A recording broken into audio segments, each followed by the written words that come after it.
to say, and I'd get lost in the nothingness inside of me. Okay, welcome back to another edition of me reviewing every single controller that I've got. You know, this was really supposed to be like a series of shorts, like, so they just like get increasingly deranged as you see the number go up. But I decided I'm just gonna do it all at once. Well, mostly. Some caveats because of the situation, but we'll get to that. We're going to start with the desktop tier. These are the 4 controllers that currently sit on my desktop every day. So they are more or less my daily drivers.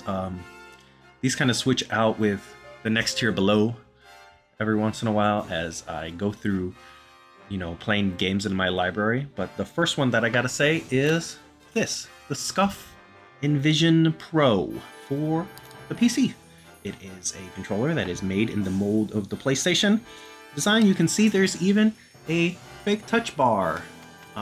There's nothing there. Let me show you. There's nothing there. There's the copyright information and serial number in there. Obviously, one of the big features is you can take this apart. You can switch out the thumbsticks, and underneath there you can see, wow, perfectly old potentiometer technology. There is a Hall effect version of this, but I did not buy that because I bought this used. And I haven't really seen any Hall effect versions used because this thing costs like maybe about as much as a normal controller. If you buy them retail price, they cost like over $200, and I was not going to pay that just to find out about these, which is primarily why I got them. These are called their sax buttons. Sax. And you push them with the inside of your pointer finger. These have been useful as like replacing like sprint and melee lock-on buttons. I really like them for that, and I really like this controller, even though I really didn't think I was going to. Scuff has kind of reputation as overpriced pro level, professional level controllers for consoles, and amazingly, one of the first one I got actually, the shoulder button stopped being clicky. It didn't stop working, but the left shoulder button did not have the mouse click switches in it. I have a tactile switch. The tactile switch or something broke, but you can see, or rather you can hear, I don't know if that gets picked up. All their buttons are like mouse click style buttons, which is really cool if you want to play first person shooters and stuff with it, which I would not do because this uses old potentiometer analog sticks, which are just not as good as the TMR sticks and Hall effects, even Hall effect sticks. I cannot go back after using TMR sticks. It's just not an option for me, but I really do like this controller because it is a PlayStation style shape, and you know, it's got the symmetrical layout, and the D-pad, more importantly, is up here, which makes it much easier to access if you're like, you know, using this for items in 3D games and like menu stuff, but also if you are playing 2D games. I really like it for that. The shallow travel of this button. It's also got the trigger stops. This is one of the another things that like keeps like I like this controller despite itself. They put the trigger stops inside of the trigger instead of usually like they're somewhere here or here. They put them inside of the trigger for some reason, which makes them so hard to switch between. It's just kind of an annoyance. But despite all of that, and despite the fact that they switched to the Corsair IQ software, which is miserable to use to remap stuff, I still like the actual experience of playing it, even if like a lot of the stuff surrounding it is just a pain. And I love, this is such a having like the little magnets is such a good little fiddly aspect that I just love of this thing. You can also take off, this is going to take off a lot more forcefully take off, but you can take those off and switch them out. I am considering getting a different faceplate for this, but you know, they cost like $30 or something, so they're kind of ridiculously expensive. Maybe I can find like a cheap, you know, other color used somewhere and then paint it for this, you know, a similar effect. Anyway, speaking of the PlayStation controllers, we have the official PlayStation controller. I don't have a PS5, but I do have this for like the 5 games that are PlayStation exclusives and are now on PC. It's like what? Stellar Blades, Spider-Man 2, Rise of the Ronin. I did play Ratchet and Clank for a second, but I wasn't really into it. Returnal, which I got bored of because of the roguelike structure. This is a very standard controller. It's got potentiometer sticks. I'm sure they're going to drift soon. It's got, you know, membrane buttons and standard triggers. No trigger stops, no extra buttons, no nothing. They made it really expensive by putting fancy motors in it that you sometimes will push against you when you like try to shoot in some games. It's kind of fun novelty. Sometimes the controller speaker screams at you in Spider-Man 2. I don't like that. I turned that off right away. They also made this part here like less smooth, and it digs into your palm when you're playing. It's really annoying. Overall, I think they made this heavier and worse than the DualShock 4.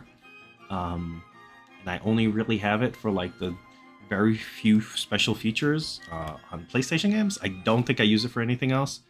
The reason it is here is because I've been playing Spider-Man 2, and it feels good. The triggers do feel good, admittedly, when you're doing web swinging. Otherwise, this is usually in the drawer. Now, this is a fun one. This is one of those things where I like almost everything about it functionally, but aesthetically and like texturally, I use it a lot less than I would like to. This is the Mojang Rainbow 3, which is a follow-up to the Rainbow 2 for PC and Switch, I think. Mojang wireless controller model Rainbow 3. Yep. And it's called the Rainbow 3 because when you turn it on, it's got a whole bunch of different LEDs everywhere that you can change to whatever color, like really, really minute details. Like you can change like 18 points of color in here. Like you can see, like I made the bottom red, and then I made the middle ones blue, and like the outside, it's kind of blown out on camera, but they're like a little bit green. I was like, what if I was playing Silent Hill F and I wanted to have like a color scheme that kind of matched it.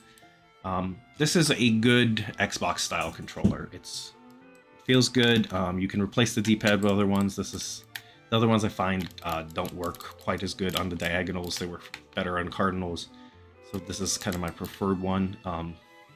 They have capacitive sticks, which are kind of like a new alternative to TMR sticks that use a different technology.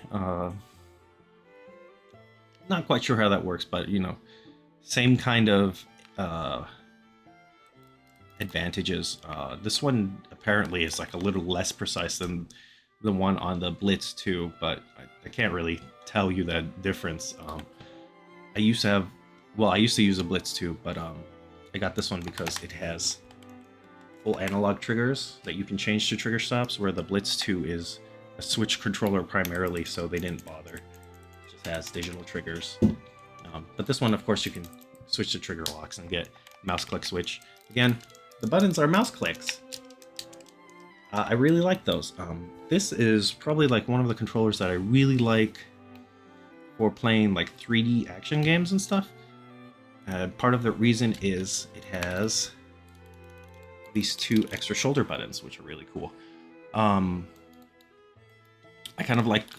think I kind of prefer the 2 shoulder buttons and 2 paddle button layout the best right now. I'm finding, except for like really complicated games that use a lot of additional inputs.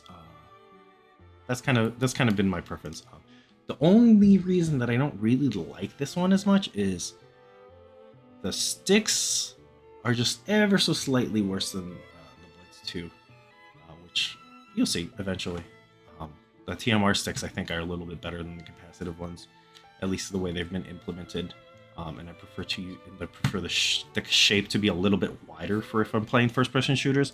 And also, this thing looks beautiful when it's on, but it's got this like sparkly, glossy, smooth finish when it's off.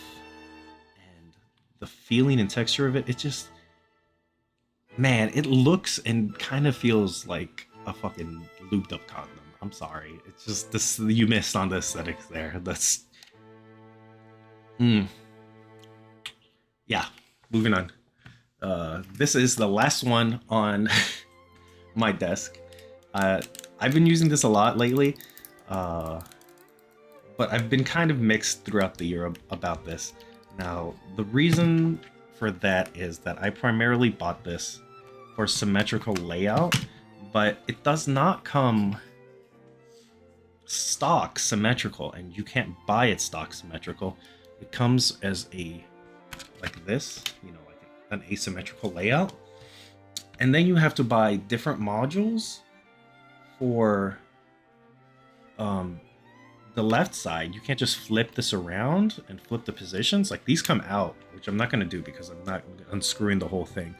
These come out and then you can put in new modules. So I got TMR modules.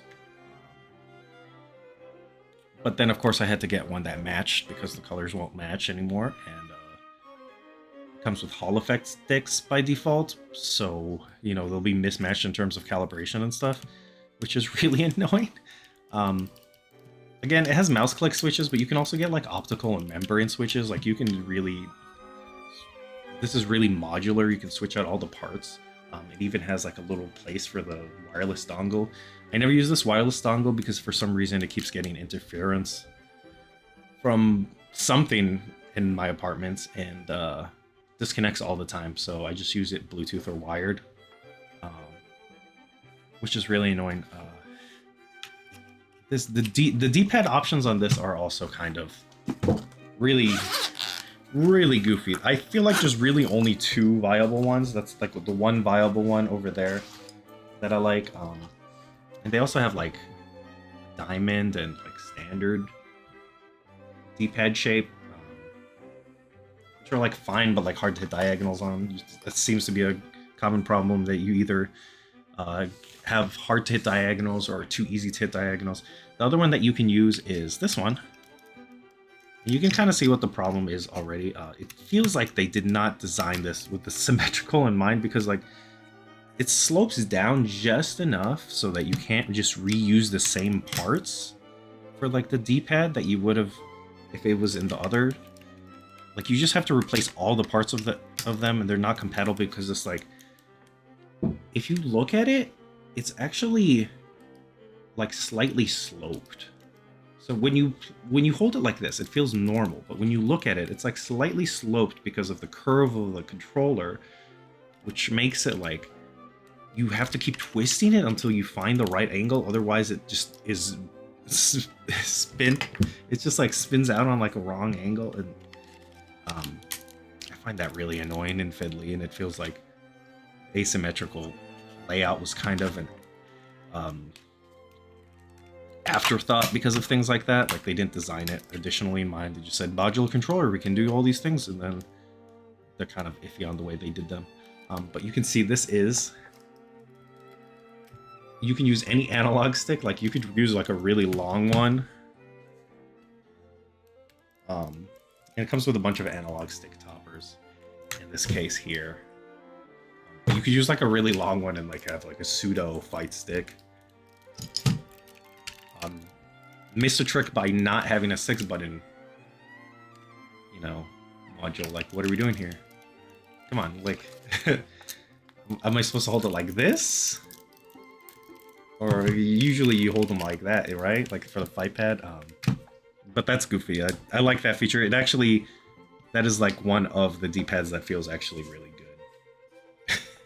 Of the like 5 included ones or whatever.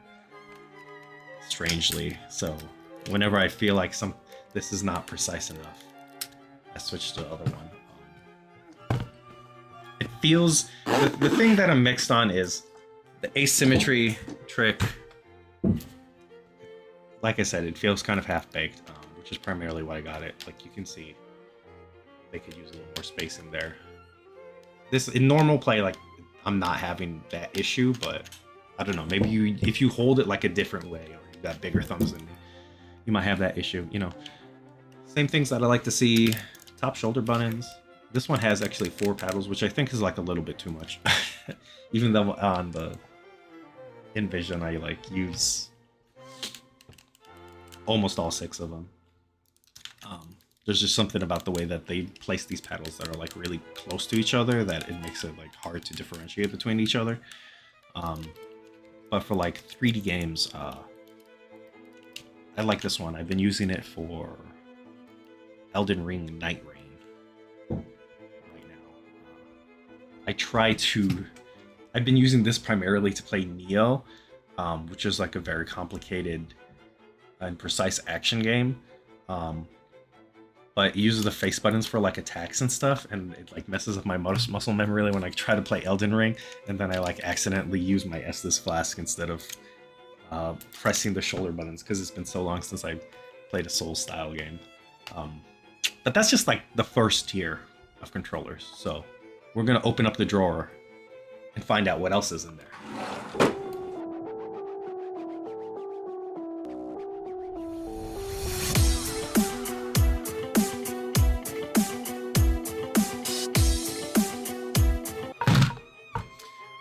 Welcome to the second layer of controller hell. This is the Radica Gamester. You know, Radica, they made like, I don't know, the only thing I can remember is like electronic fishing toys. They made a controller. Everybody made a third-party controller back in the day. This is a PlayStation 2 controller that looks like a dual-wielding guns, pistol grip. Like, it's very gun-shaped. And the idea of this is the same idea as when you use one of those paddles on your Pro controllers. It has paddles on the grip that replace your face buttons. Well, it replaces 2 face buttons and then 2 triggers. I guess on the PlayStation 2 they were mostly using like the R1 and L1 buttons for triggers, so that's what these are mapped to. The analog sticks are here. They do click. There are 3 programmable buttons. So it looks like R1, R2, R3. Is that what it says? You can reprogram them using the little LCD calculator LCD screen here. Start and select over here. And square and circle here. You can imagine you move around like this, aim like this, and then use these to jump, use items, reload, whatever. Pretty forward-thinking design, and it works surprisingly well. I haven't played a lot of first-person shooters on my PlayStation 2 with this. I did use this to play, what was it? I played some first-person shooter on my PC using the Mr. Reflex, which is like a low latency converter that will convert from a whole bunch of different original controllers. That was really fucking funny. I don't use it much because for like the amount of precision that modern games require, this is just not good. Like like potentiometer sticks are fine, they can be good, even if they have like some other issues and disadvantages. They've been using them for as long as they've had analog sticks, and it still works fine for a lot of people. These are just not sensitive enough. So there's like a sort of granularity of like when they start counting, the distances between spaces, like how many like fine points there are, and this one has so few that like it looks like when you put it into like a controller testing program and like roll it around, it looks like octagonal. Like the gate looks, it almost like has an octagonal gate. It's not like a pure circle because of like it kind of like sort of clicks from like a position to here to here to here to here to here to here, instead of having like enough differentiation between the circle. So that also means like if you're trying to walk, it kind of snaps between points where it's like slow and then, you know, like it's almost like you're pushing like a, like turning like a knob with certain clicks on it, like a fan or something, you know what I mean? Which for walking is like whatever, but for aiming you can see how that would kind of make it a little hard to line up a precise shot, especially in how fast fucking first-person shooters are now. I think I don't remember what I was playing it, but it was like one of those games where you're like fucking wall running and shit, and not the best test case for this. I probably should have played like Medal of Honor or something. But this is a really cool thing. I'll probably be testing it more with some other stuff, but the thing with having a lot of controllers is that you're gonna have to learn how to do everything all over again, and I just didn't feel like doing that at the time. So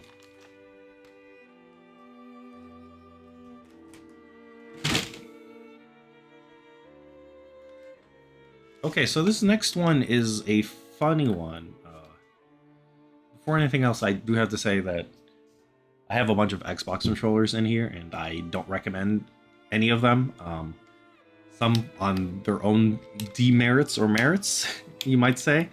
But also just like, don't give Xbox money. Like, they are in the process of retroactively ruining any good faith they had, and all of their products are, you know, being stuffed with AI bullshit or whatever. And also, you know, Microsoft is giving a lot of money to the Israeli military to do genocide. So, you know, maybe if you just like desperately need to fucking buy an Xbox controller, maybe buy one used. Yeah, which is what I did with this, because this is another one of those controllers that costs like $200 or some shit. And I was not gonna buy them new, but it does have this really cool thing where you can swap out the modules. And unlike the other controller that I showed off, now that I think about it, I don't think I ever said what controller this is. This is the ZD0 Excellence Plus. They have worse naming than Sony, but unlike this one, you can just swap them. You know, you can just swap the spots. You can swap the D-pad over here if you want. It doesn't make any sense, but you can do it. You can see this one's kind of off-colored because this is actually for the fighting game module. So they actually did make it so that you could take this out and swap this with like 2 extra buttons, but the spacing like works out weird. But it's not quite, you know, the same distance there, so it feels kind of jank. But they did it.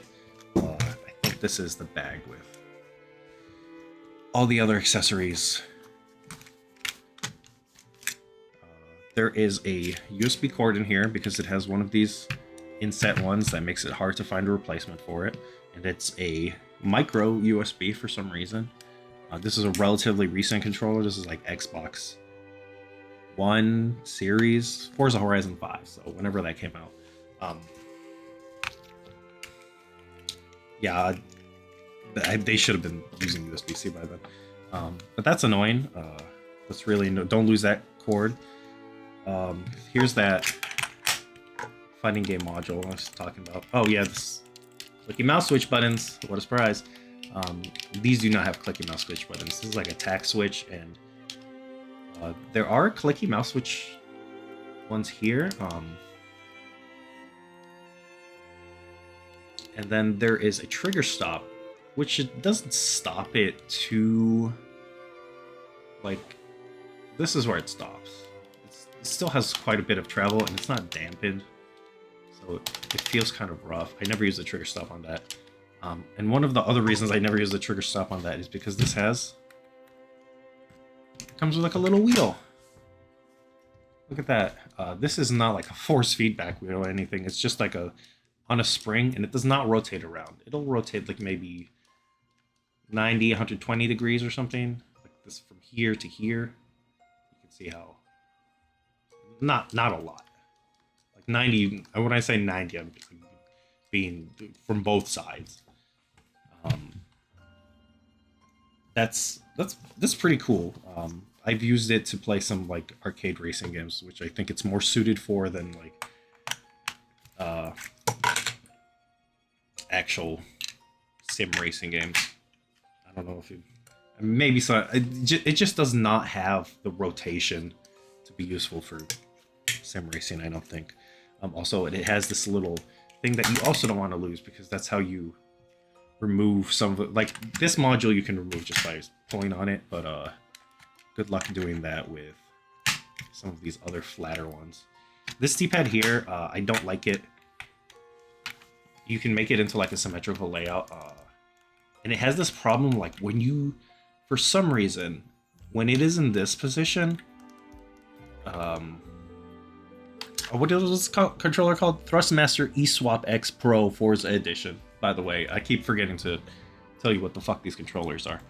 But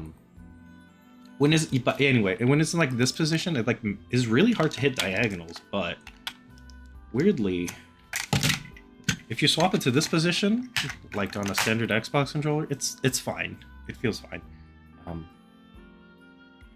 I don't have problems hitting diagonals on that one, but I thought I would use this for 2D games more, but I guess not.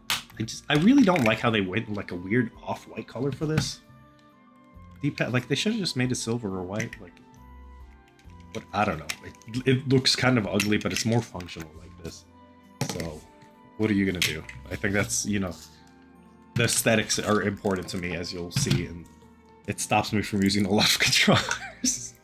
The other thing that stops me is this has, I believe it has a wireless dongle somewhere. I don't know where I put that thing. No. This one does not have a wireless dongle. This one is completely wired. I was thinking of a different one. For some reason, Xbox hates when third-party controllers have wireless. I don't know why. I'm pretty sure they just use Bluetooth like everybody else, but for some reason they say you're not allowed to do that shit. One of the many other weird and terrible things about Xbox. We're moving on. This is the 8-bit Do Pro 2. I used this thing for a while. They have a new Hall effect sensor version, which is nice. A nice upgrade. This is the... I'm trying to take out this battery so I can show you. There's a replaceable battery in here. This is the standard potentiometer one. I bought this a while ago. Oh, I thought there was a guide in there. Oh, but I guess not. This is a standard potentiometer one that I bought quite a while ago. Let's go.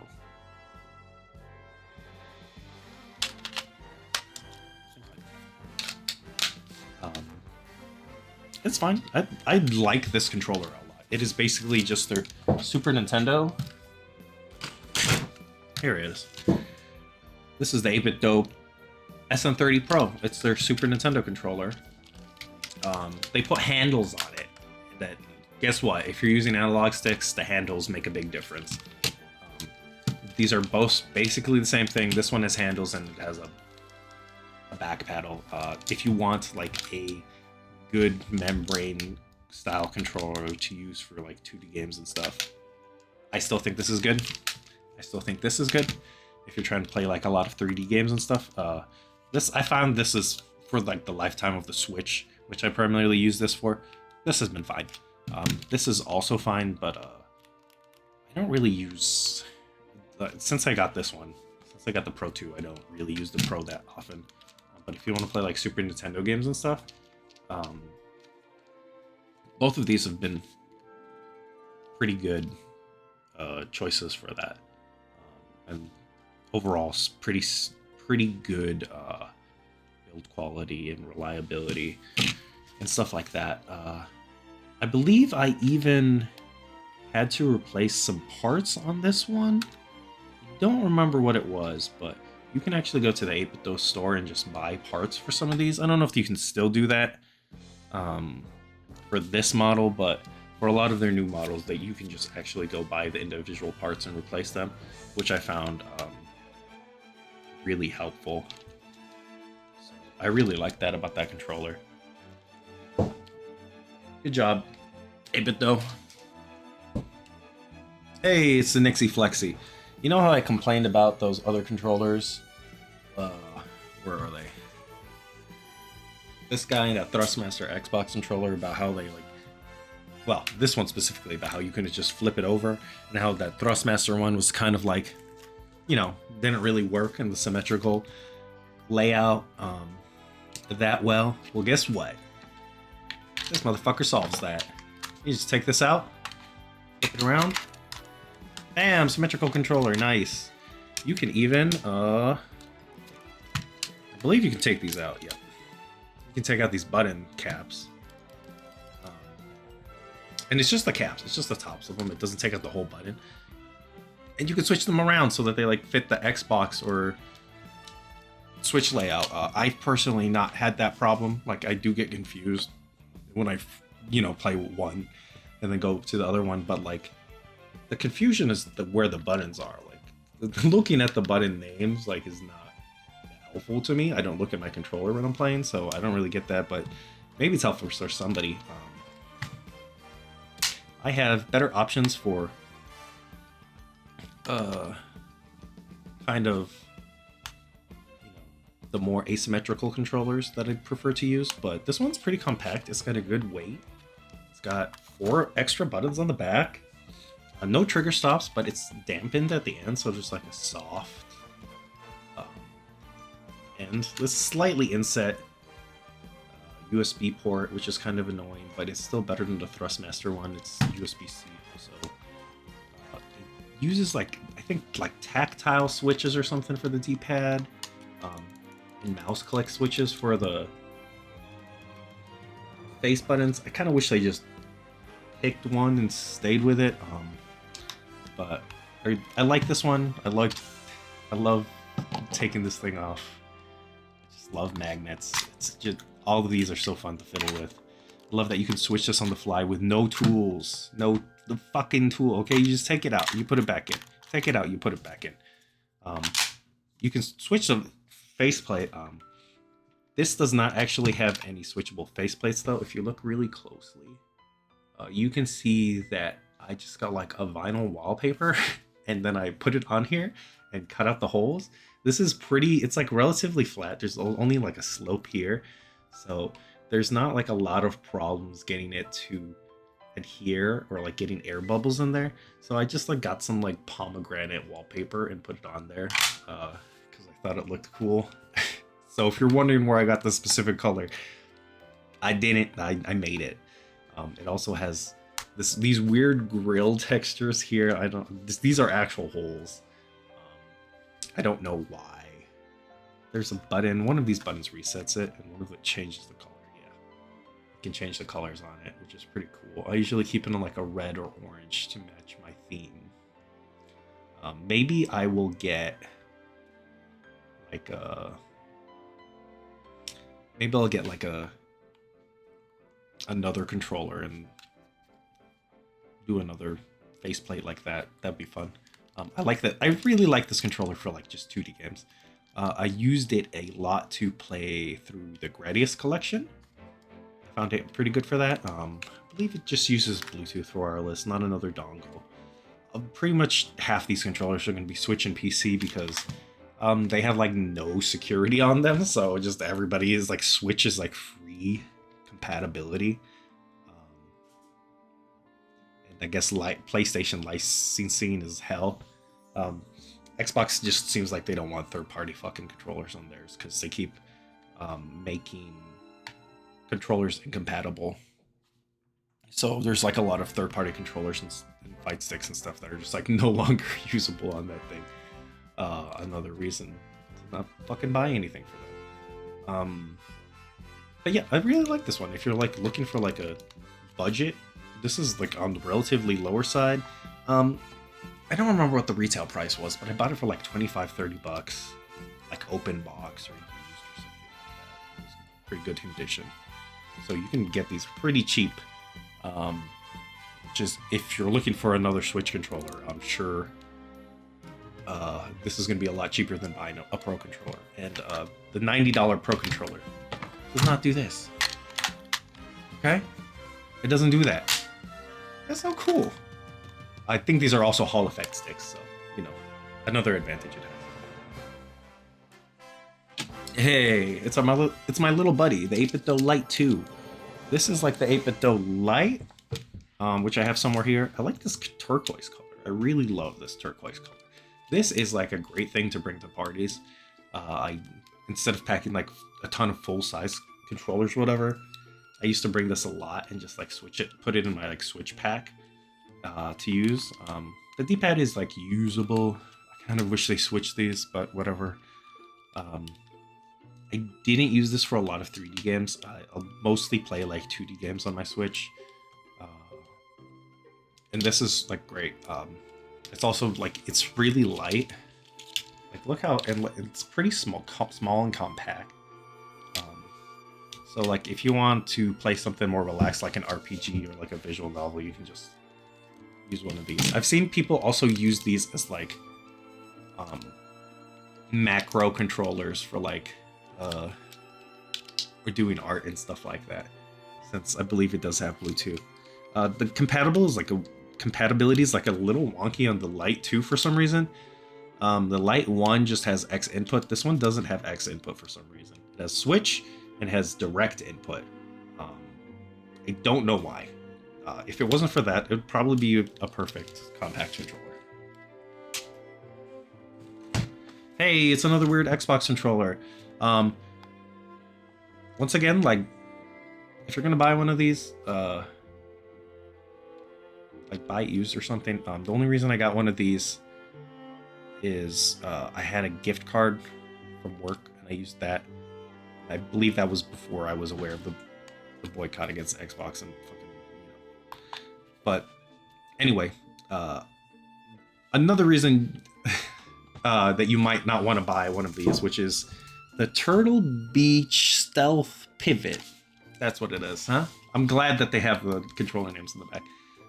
Another reason why you might not want to buy one of these is one of the coolest features about it, I have to say, which is if you unlock this on the back and you turn these so they go inside each other, they like, you know, look at that. They pivot. Look at that. That's a fight pad now. This is still just like a membrane controller. And it's relatively expensive for one of those. Again, Xbox does not like people having wireless controllers, so you can only use this wired on an actual Xbox. There is a dongle that you can use to play on PC wireless, but you know, I just use it as a wireless controller. Again, I would not have spent this kind of money. It's like 150, 125 bucks or something. If I didn't have that gift card, I wouldn't think this is worth it at all. Also, the first one that I got, for some reason,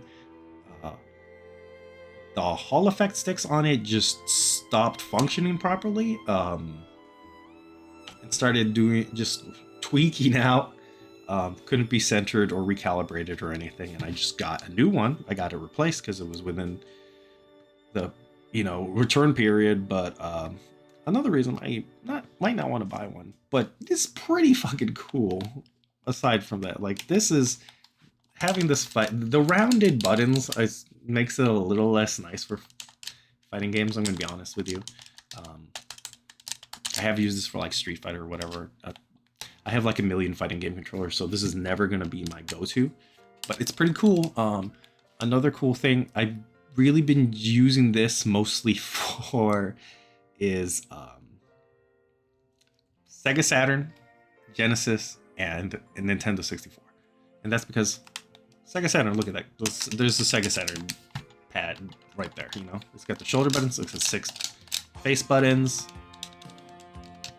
And then same with N64. You can make this A and B, or you can make this A and B, and then this will be the C-stick buttons. And I find that the 6-button method works much better than like using the right analog stick, because those buttons were used as extra buttons. They did not use them like, you know, like the way that we use right analog stick, even when they were used for camera controls. So it just feels much better. And the other thing that you can do is you do not need to rotate these both together. They will still work if you do it like this. So you can use this as an analog stick, and then you can use these as, you know, the other side of the face buttons. D-pad centric games, and my favorite, Sin and Punishment. Still, unsolvable problem of this is in the wrong place for that, but what you can fucking do. I mean, I guess for Sin and Punishment, what you actually do is switch this over, and then you just, you know, use this as the analog stick. You can, if you really particular about where the D-pad's supposed to be, this is the D-pad, and then this one's aiming. There you go. Problem solved. It's really fun for like weird edge cases like that. I did use this for a lot of 2D action games because specifically of this D-pad and being able to push this in. It's really fun. It feels really good in your hands. Like I said, I usually prefer the clicky ones, but you can also, there's like a little screen you turn on, and you can use that to do things like configure the buttons. And there's like also like chat settings and other inane crap like that that you like never use. Mostly I just use it to change the macro button assignments. That's it. And it's pretty simple. You just press like this button, or is it this button? It's this button. And then you can change the profiles. Like you can go into the menu. Like, yeah, like the social alert. Like, why do I want like my Xbox notifications to show up on my controller, right? I don't need that. Why would I need that? But yeah, aside from that stuff, aside from the fact that like I'm not sure this mechanism is going to last very long, I think it's pretty cool. Okay. Oh, look, it's a good thing that I'm not stacking these onto my desk because I would have run out of space like 4 controllers ago. This is the Fantech Revolver 3 WGP125. It's a wireless multi-platform gamepad, it says. And it does actually live up to that name because this is weirdly compatible with PC, PS3, Switch, and PS4. Weird one. PS4 is like not that common. Like they do make PlayStation 4 controllers, but like the security on them is like much tighter than PS3 and Switch, which are like free, I guess, because they basically just use whatever HID identifiers or something. This is pretty cool. Some of the things, like just it is basically a budget. It's like $30, $35 budget PlayStation style controller. Feels pretty good, all things considered. Build quality is nice. It's got textured grips on back here and also on the paddles. Good placement for those. Very basic, but you know, I don't like pressing down on the sticks, so I always switch those when I can. And the buttons feel pretty good. There's like the reason this is in my drawer and not on top of my desk and constantly being used, because I do rather like the feel of it, is that it has a few annoyances. One is that they have not had a firmware update to address this, but when you plug it in wired, this thing just constantly flashes. I don't know why. I don't know if this is my controller or if this is all the controllers, but it's supposed to stay in like one part of this is just supposed to say lit up to tell you what mode you're in, but mine just constantly flashes and it's really distracting when I'm trying to play. You can stop it by switching to a different mode and then switching again, because that's like switch mode, and then it's like direct input mode, then back to X input mode, and then it'll stop flashing. That's really annoying to do every time. That, or you can dig out your wireless USB dongle and plug it in. that one will also not stop flashing until it connects. So you just have this bright green LED flashing the whole time if your controller is not on. That single-handedly kept me from using this controller because it's just really distracting. I don't like. If they could fix that, I would be using this controller as like one of my everyday controllers because it feels really good. I think these are Hall effect sticks. I don't know, like basically every third-party controller you can assume has Hall effect sticks at this point, at the very least, if they don't have TMR sticks. But the D-pad's good. I've used it for some fighting games and stuff, but again, I really like this format for 2D games. I play a lot of 2D games. I play a lot of old games, of fucking old ass, just playing retro games all the time. So I really like this format. And I think this is one of the best recent controllers in the symmetrical layout. If you don't care about like fancy micro switches and all that, it feels really good. This feels like what the DualSense should feel like. Personally, is how I feel. But it has really annoying flashing. If they fix that, you know, it'll be the perfect Sony style controller. Hey, this is the Retro Fighters D6. It is a Saturn style pad for the Dreamcast. When you look at this, you think Saturn, Sega Saturn. It's got a Sega Saturn rolling pad. It's got Sega Saturn layout buttons. The colors are Dreamcast though. The Dreamcast did have like support for 6-button like arcade sticks, and this is what it's using because you can see it says Z and C. Those are extra buttons that the Dreamcast can read. If you go into an emulator, you'll also see you can map Z and C. Those are usually used for like the extra buttons on an arcade stick. In addition to L and R. So this has a lot of, you know, it has all the face buttons and shoulder buttons that you would need for a modern game. As long as it doesn't use the analog stick. Pretty good 2D controller. This D-pad is a little stiff. It takes a little of adjustment. It's weird because in like regular 2D games, I've never had any problems like hitting diagonals and stuff like that.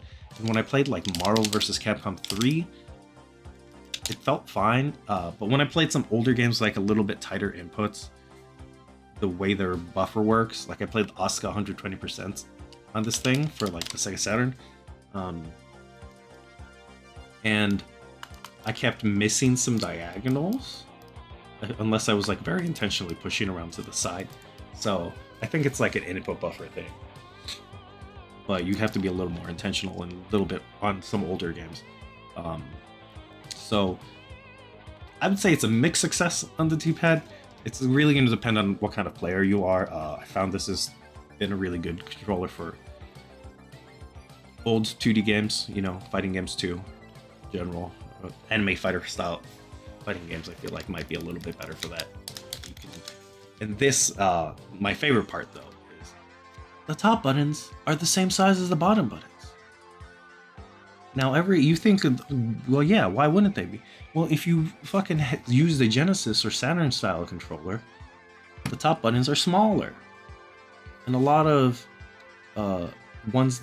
controllers that imitate like the Saturn style pad, they make the top button smaller. And it sucks. I hate it for 6-button games. Like for like the Saturn games that are 6-button, like it makes fine. Like these are mostly like auxiliary functions. But if you're like playing like Street Fighter or something and your punch buttons are smaller, it just feels bad. It just feels worse. And just like, I hate that that's the default that everybody copies. You like see it on like retro handhelds that have like 6 buttons, but like the top buttons are smaller, and it's just worse. It just makes like other video games worse. Like here's the thing about having them all the same size. For 4-button games, you just ignore these, or you map them to something else. But your normal font, you can still play like this, right? Like you can still hold this button and push this button to the inside of your thumb, and like, you know, you have the full kind of cross-shaped layout, and it works fine for 4-button games. And then you have the option of having the extra buttons to do stuff. But if a different size, then like suddenly it feels worse to like reach up to them and like do this, and then you kind of want to like just use these buttons, this bottom row instead, which is fine in like a, you know, a Sega Genesis style game that's using 3 buttons, but like when it comes like a 4-button layout, like this controller, you could play a Super Nintendo game with, you could play a PlayStation game with. When they make the top button smaller, I don't want to do that. Maybe you can, but I don't know. I'm very particular about that shit. So there's my rant. I like this controller. I'm glad that the buttons are the same size.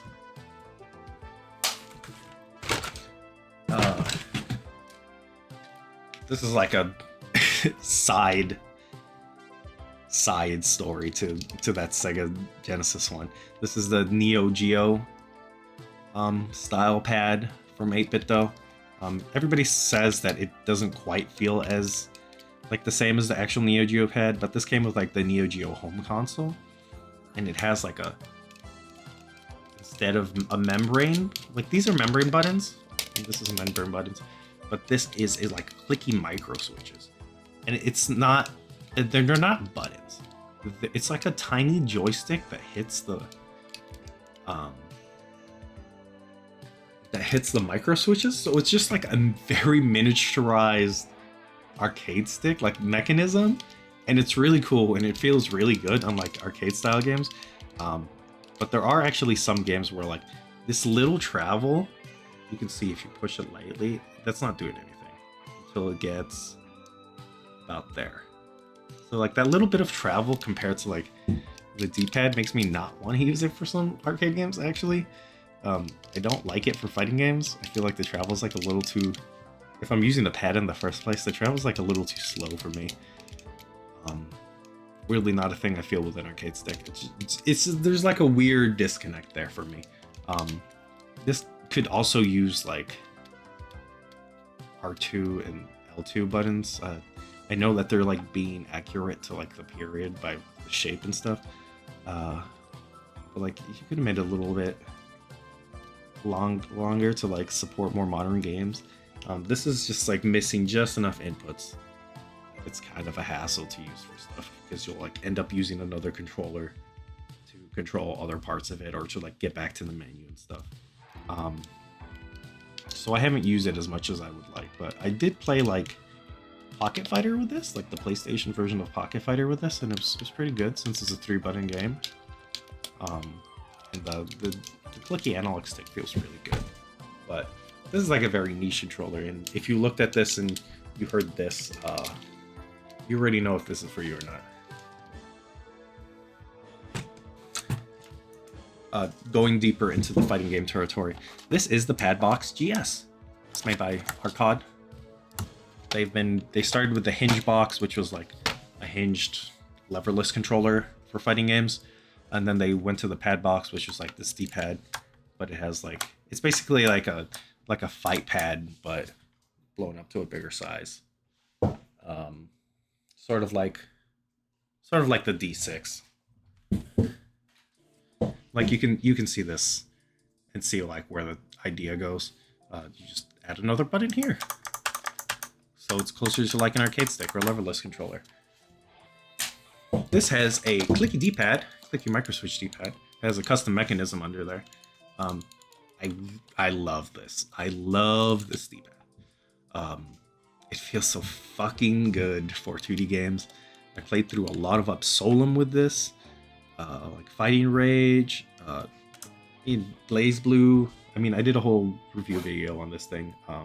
You can go check that out to get a better, a more in-depth explanation. But that combined with like the placement of the arcade stick style. Well, I guess these are more like keyboard switch style buttons, but it feels really good. It makes it really easy to hit multiple buttons. It feels good for fighting games. I really liked it for playing Street Fighter, and it also has analog sticks. It has 2 Hall Effect analog sticks. That's right. This is just made by some guy in Canada, and it has Hall Effect analog sticks. I don't know what the fuck Nintendo's problem is, what Sony's problem is, what Microsoft's problem is with getting Hall effect analog sticks, like anybody can fucking. This is made by some guy in Canada, man, and he got Hall effect analog sticks on that shit. What's your fucking excuse, man? Okay, sorry. But that'll let you play like a lot more 3D games. Like you can. I wouldn't recommend this for playing like first-person shooters or something. It feels terrible. But I did play Stellar Blade with this. I did play some Devil May Cry with this. You can, you know, if you have ever wanted to play a precise action game that requires you to hit multiple buttons or has tight timings on the buttons and movements and stuff, this works well for it. It has a really nice matte finish. It is 3D printed. You can see on the back, there's sort of layer lines. But I like the texture. The way they integrated the texture into the thing feels really good, and like the matte shiny finish makes it looks really nice. I don't usually like just black tech, but like the color, the way it comes together feels really good. One thing to note is I did replace these switches under here with clicky switches. By default, they come with like standard red linear switches, which are quiet. The clicky D-pad, I feel like, just needs the clicky switches with it. And then another thing to note is they have more rounded buttons coming in now. They're prototyping, or they might already be available, but that was an option when I bought this thing. And they also have a Sega style D-pad module. This comes with a split and like combined one. I'm using the combined one, which is like, it has a pivot like a regular D-pad that you would use, but there's also ones that have split buttons, so they individually can't, like, you know, the switches like have to be individually pressed, so you can't accidentally like roll into a diagonal. You have to intentionally press both of those. But if you really wanted to roll the pad, like, now they have one of these. I wanted to get one, but the shipping cost was like ridiculous. So I was not gonna just, you know, like pay $20 for shipping for like just the D-pad module. I think they just charge a flat fee for like all their products, and like obviously if you're buying one of these, like $10-20 or whatever for shipping is fine. But I was not gonna pay that for like a little piece of plastic. So otherwise, I have it's like some occasional disconnection issues, so like I would not feel comfortable using this in like a tournament. But when I like play Street Fighter online or whatever, like, and I play games with my friends and stuff, it's fine. I love the feel of this thing, and you know, you can watch the review if you want to hear me gush more about that thing. Okay, we're getting down to the bottom of the drawer, and this is the big one. Blitz 2 gamepad. You can see that I have punctured the back of this because I had to replace it. Something got loose in there. I don't know what it was.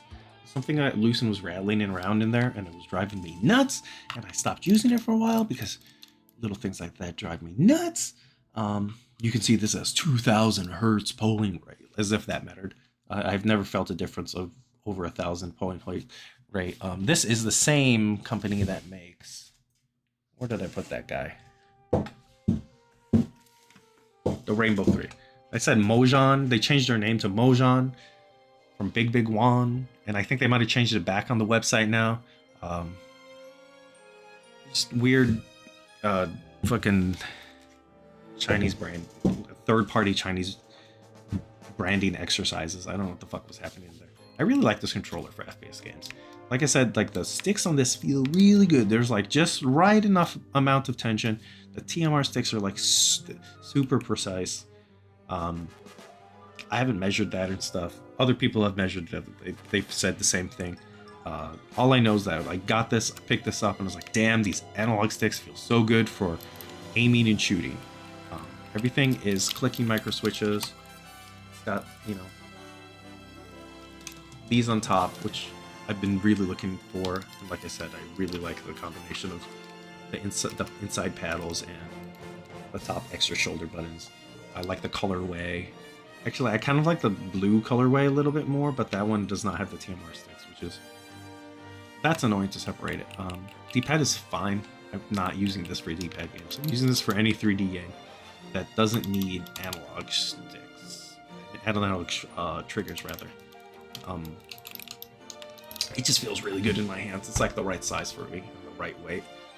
I still really like this controller. I've just kind of been using other controllers to test them out and do whatever.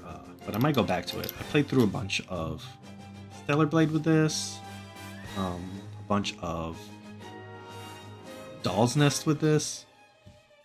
Basically, any 3D action game kind of benefits from that. Again, you can replace the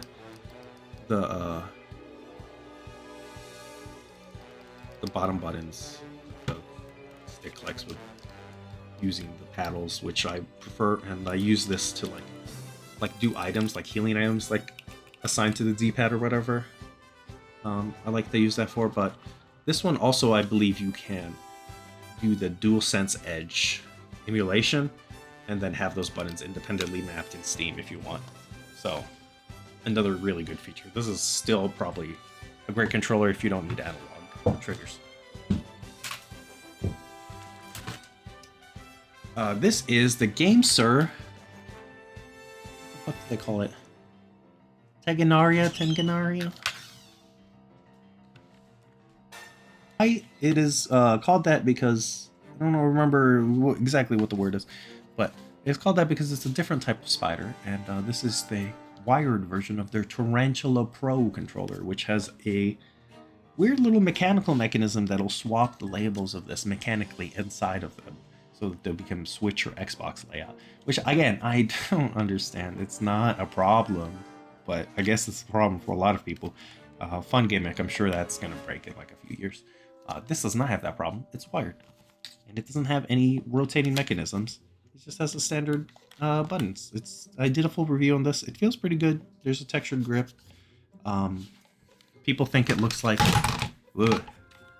PlayStation DualShock controller. Well, specifically the PS1 controller, because the other colorway is like the PlayStation Gray. Yeah, the dimensions are sort of there, and it's like extended like a little bit and has analog triggers instead, but it's not quite the same to me. Doesn't feel the same to me. That maybe part of that is the DualShock is 26 years old, and the buttons are really mushy. But these that's not doing it for me. Also, I think it's really fucking annoying that instead of this being start and select, these are start and select. These are home and capture, and I accidentally press these all the time because that's where the start and select would be on normal controller. This is fine. It's $25 or something like that. You can probably find it for like $20. People are going crazy because it gave them nostalgia brain. The fact that you can't remove this is terrible. It's too long for sitting at a desk, and it is too short for playing at a couch. I did play some Super Nintendo games with this the other day, and I was sitting on the floor like it was 1998, except my TV is not that small anymore, and it hurt my neck to look up at the TV stand. This is basically the same thing, except it feels much better built. It costs $10 more, and it's wireless, and you can just plug it in. If it wasn't for the little flashing annoyances, I would easily recommend it wholeheartedly over this. It did basically replace this for me when I got it though. So if you want a PlayStation style controller, you can do better. That's it. That's it for the that's it for the desk tier, the desk drawer tier rather. But you didn't think we were done, did you? There's one more tier below this.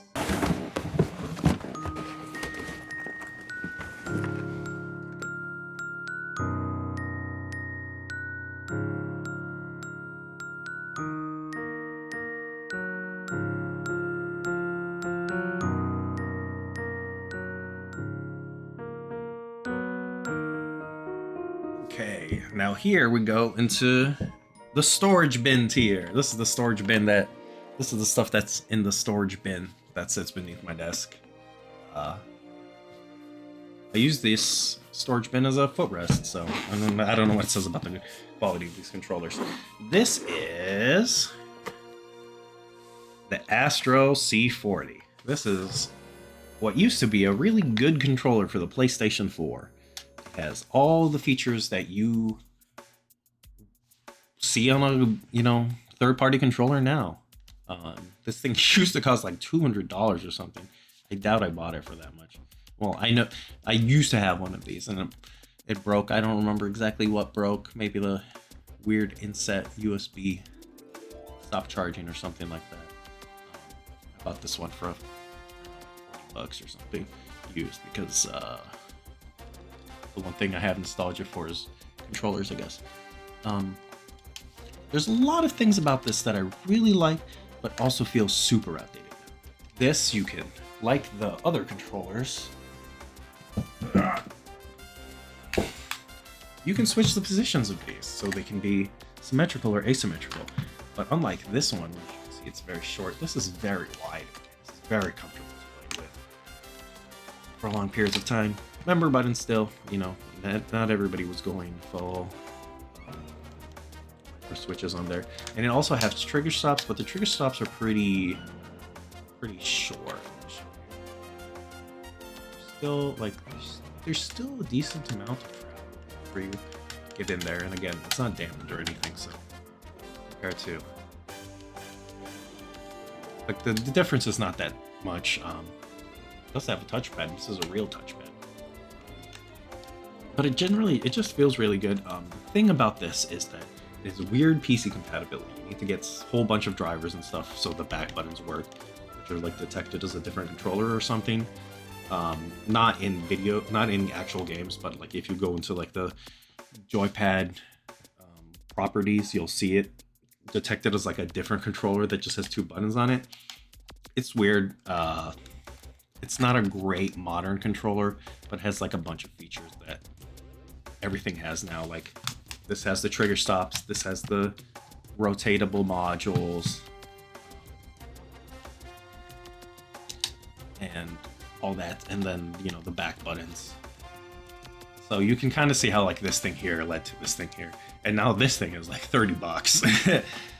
So I'm not gonna say this pioneered it or anything like that, because a bunch of people are doing about the same thing. But for a long time, this was like my PS4 controller and my PC controller. I just kind of used that thing until I ran it into the ground. I have the whole kit here.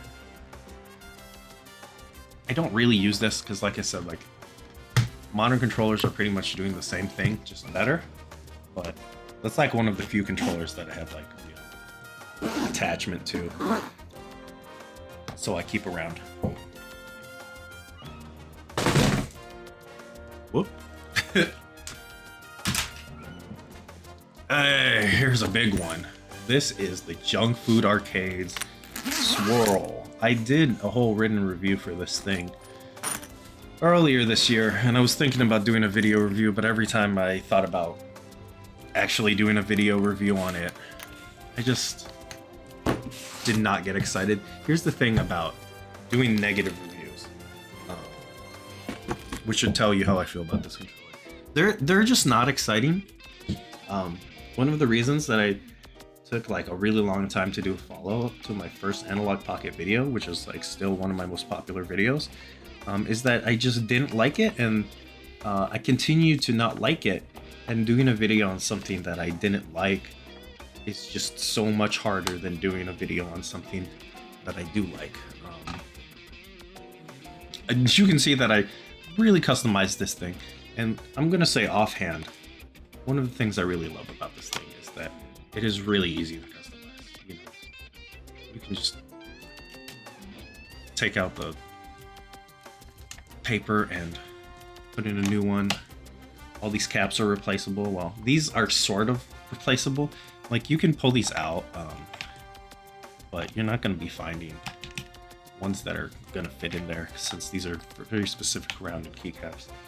Basically, the idea of this is it's combining a leverless controller like a leverless fighting controller with 2 analog thumb domes. These are actually Hall Effect analog stick modules in here, and the domes on top are just basically the same thing that you would put on top of an analog stick, but shaped so that you can have better grip from other angles. That's kind of the idea. This is such a pain to put in. I regret taking this off every single time I do it. You can see I put some custom art on here. I always do that. And every controller that will allow me to. This is kind of messed it up when I was translating this. This is actually supposed to be white. This is from Shigeo Fukada, who is a Japanese graphic designer who specializes in kind of doing kind of illusions, like a optical illusion type artwork, or just kind of like visual puns with his work that I really like. You can see actually here in the negative space between these hands is another set of hands holding a bunch of coffee cups. So they're going in and out simultaneous, which is really cool. I changed the keycaps here to be, you know, little pointers to kind of match the style of the artwork. And there's other colors for these, but there's not any that really matched it. I actually bought this secondhand for less than retail price while they were out of stock on Junk Food Arcade's website. And it just seems like for some people this really didn't click, and it really didn't click for me. You know, I'm just gonna leave this off. It really didn't click for me. I waited for this thing for 2 years, and all the time that while other people were making analog controllers, dual analog controllers, and I was working on my own stuff.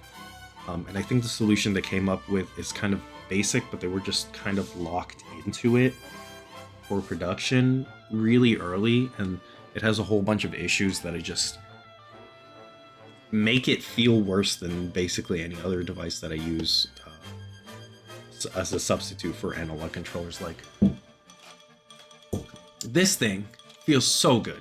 I was so excited to do a review for this.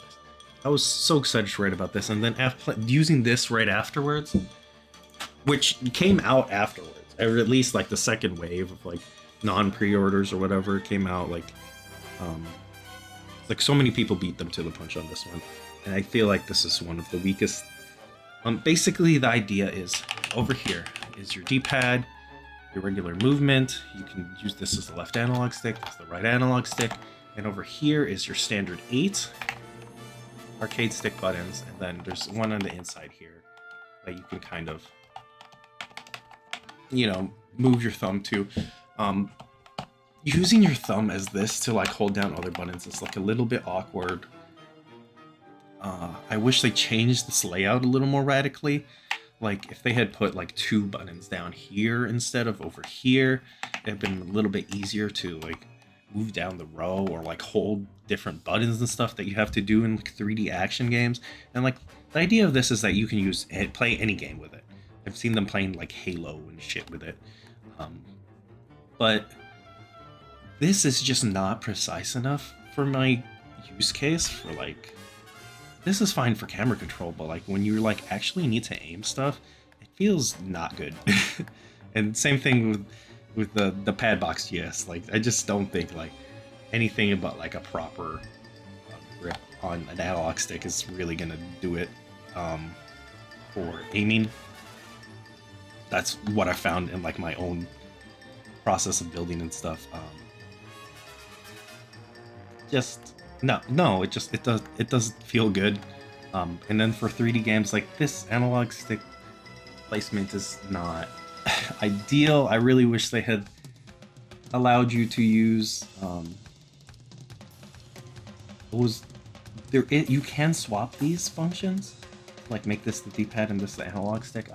But I haven't been able to do it. And I'm gonna get a little bit into more why. But if you could use these for like the primary movement and this just like to aim and use actions, it would be better. And the other thing that I found is, while testing this, when you are able to use, so it goes like 2 ways. If you can remap all your keys and use like the D-pad for like extra buttons and functions and stuff, or like, you know, using like the left triggers and things like that, the control scheme is immediately much better. But when you can't, your hand is just here. Like all these fingers here just do nothing. Like on a normal controller, you're using the analog stick with your left thumb, right? And then you still have like two, if you have bumpers, you got 3 fingers over here that can all do stuff. But here they just sit there and like don't do anything. Maybe it'll like do some menuing or something. The thing I found actually most useful with this thing is Kingdom Hearts, because you do real-time menuing, which is cool. But like everything is on your right. You have to aim with your right hand. You gotta press all these buttons with your right hand. You gotta like hold multiple buttons to like if you want to shoot, you would like hold this button and then you like press another button, and like you can remap all the buttons, right? And there's like 5 profiles, and also none of those work for me. I don't know what happened, but like day 1, out the box, I like remapped my profiles. I went to play, and then now when I try to switch between the profiles, it just doesn't do it. And there's like so many software bugs in this thing that it just feels unfinished. Like it came out the box incomplete software-wise. And then hardware-wise, it's really flawed. I feel like if they had taken these buttons here, if they did like 6 here or 8 here, and like also there's before I get to that, there's like a weird bug where like these are analog stick modules, right? And you can push them in and there's a switch, and they're not supposed to do anything. They're supposed to be able to be mapped later in some software update that hasn't appeared. But when you push them now, they just like get stuck holding like the up button on the D-pad or something. And then you have to unplug your controller and plug it in again. And there's like so many like weird little bugs that just make the functionality of this not work. But also if they had just, which is why like they have R3 and L3 here ostensibly. But if they had like moved the 6 buttons here and then like 6 buttons here, or it would split them up like 8/8, something like that. And then like instead of doing this keyboard key option and like just used the same style of buttons over here on this side, I think it would have just worked much better and been much more flexible in terms of like how you can play the games. Right now it feels unintuitive, like no matter what I do, and like I use a lot of controllers, obviously. It's so hard. You can play with this, you can play everything with this if you're really dedicated enough, but it never felt good enough. And part of the reason is that the idea is like to bring like the feeling of a leverless controller, something like this. Like the satisfaction of pressing these keyboard keys to like all the games. Like you fucking play Devil May Cry and Monster Hunter with it, and you have like the cool keyboard key feedback. These feel so bad. I have actually replaced the switches with quieter ones, and I have put O-rings to dampen the sound. But without them, there's so much, there's like so much space in this keycap that it actually resonates really fucking loud, and it's like obnoxious, and it, like compared to the sound of something like this, which is like just that is satisfying thud, or even like its own keys over here, it just doesn't sound good, and it really dampens the experience of like having like an arcade style button or a keyboard style button. And it's really it's just disappointing how much worse it feels than like a lot of other controllers that have beat it to the punch, and how much worse than it feels than their junk food's own controllers. And this is like, I'm putting this in the middle of like, I don't know, a fucking 2-hour long video or whatever, so I feel less bad just kind of going on a big rant about it. But yeah, this is probably like one of my greatest disappointments of last year. I'm still trying to figure this out. This was one of my greatest disappointments of last year. Like, I waited a long time for this. I was really excited for the things they can do, and their implementation is just kind of shoddy. And I don't know if they've... I waited months for updates to like fix that major bug. Like, There you go. Of just like not being able to change your controller settings, which if you look at this layout, like clearly you're going to need different controller mappings for different kinds of games. And it just never came. By the end of the year, they still hadn't fixed it.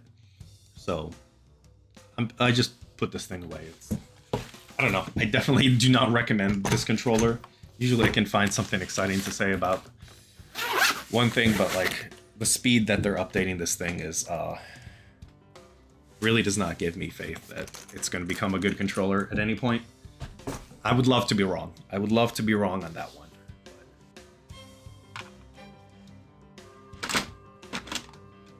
Oh, okay. There you go.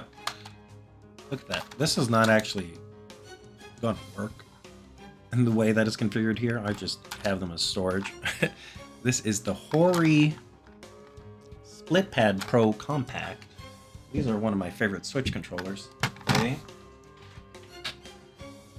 are a wired solution that replaces the Joy-Cons. You can see here. I bought 2 sets because I had accidentally thought that I had lost one of them. Then I found the other one. I have 2 sets, so I mixed and matched them. The characters show up on each other's packaging and stuff, so I felt like it still counts.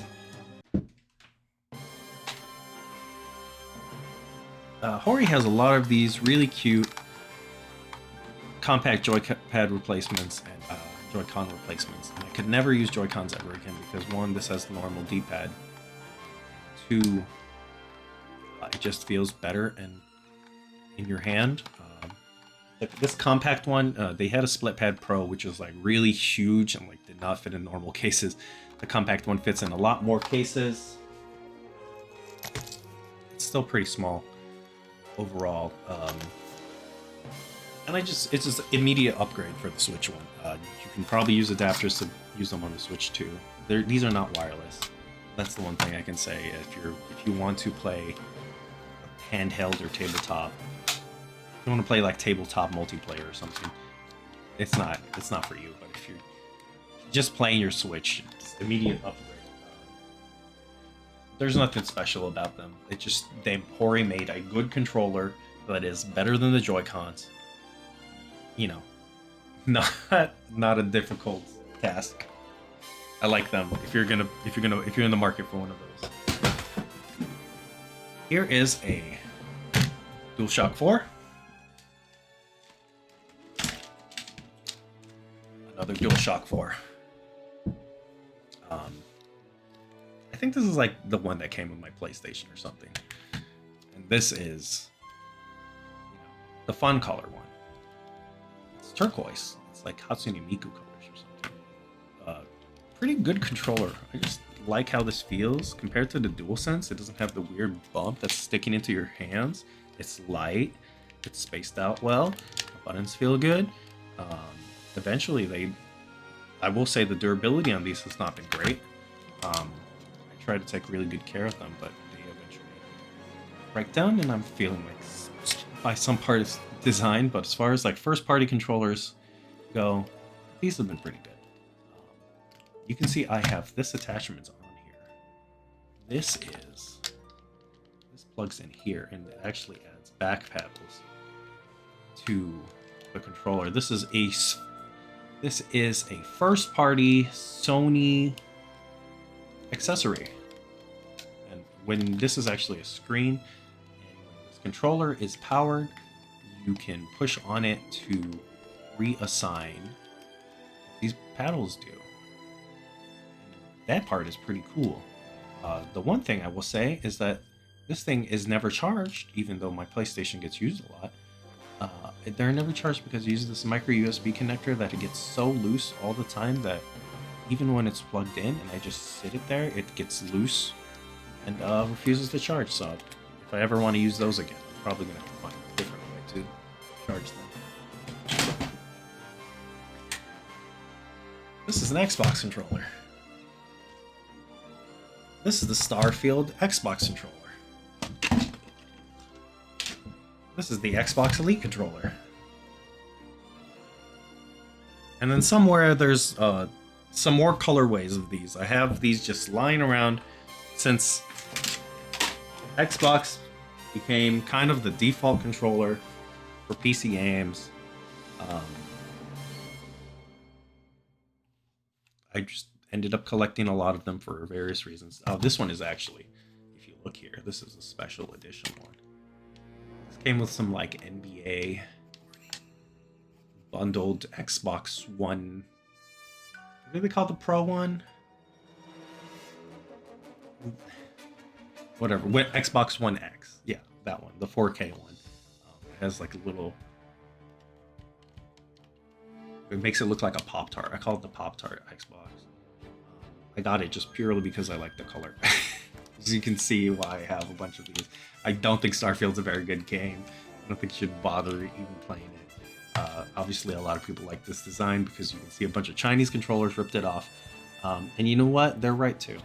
It's a good design.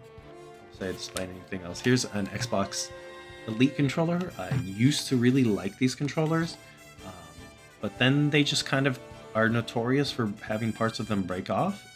And my last one did. This one hasn't, but you can see it's collecting dust because basically everything that this does now, you can get in a controller that is much cheaper. Doesn't support Microsoft. So that's all I got to say about those. They had some cool designs, I guess. Here is the Razer Wolverine Pro? V2 Pro? V2 Pro. This is a cool PlayStation 5 controller. Weirdly, it's one of those controllers that's PlayStation 5 compatible, not PlayStation 4 compatible, which is really annoying because I don't have a PlayStation 5.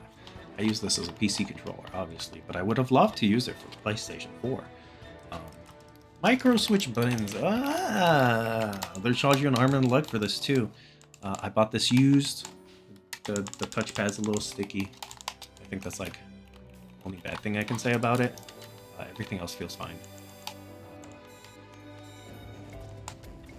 I really like this controller. This is another one of those controllers with like the Scuff or the Turtle Beach or the Thrustmaster or whatever that I would never pay retail price for. It's a thing where you set an alert on eBay and you wait until it goes down to a normal price for a controller and you pick one up. But I really like it. I think this trigger design's a little weird, and they changed that on the Wolverine, not the Wolverine. What do they call it? Raiju Pro or whatever. This is also. This was a little bit rare, I felt like, around that same time, but it has my switch buttons. It switches to my switch, and this one is just a regular old trigger. They could use some dampening at the bottom here. But in addition to these back buttons here, they have these. Yeah. I think this is like the primary reason I bought this thing, and it got me like really excited about controllers that have a third shoulder button. I use this mostly to play the Blaze Blue roguelite. I'm gonna be honest. I think that was my primary use case for this. Played a lot of 2D games on it. I played a bunch of 3D games on it, but I still really like this controller, but I would like these to be swapped because I like playing 2D games so predictably. And they did do that on the new version of these, but they cost like $250, and I'm not going to be buying one just so I can swap the placements of these. But other than that, it feels pretty good. Would not buy one of these. I would probably wait for like 2 years for the new version of this to get discounted. But if you can buy one of, you know, if you're in the market for the cheaper version of the new one, maybe. It still looks and feels pretty good. I like it. That's it. These are really big, oversized thumbsticks, by the way. If you're somebody who plays like a thumbstick grip on it, nothing's gonna fit it.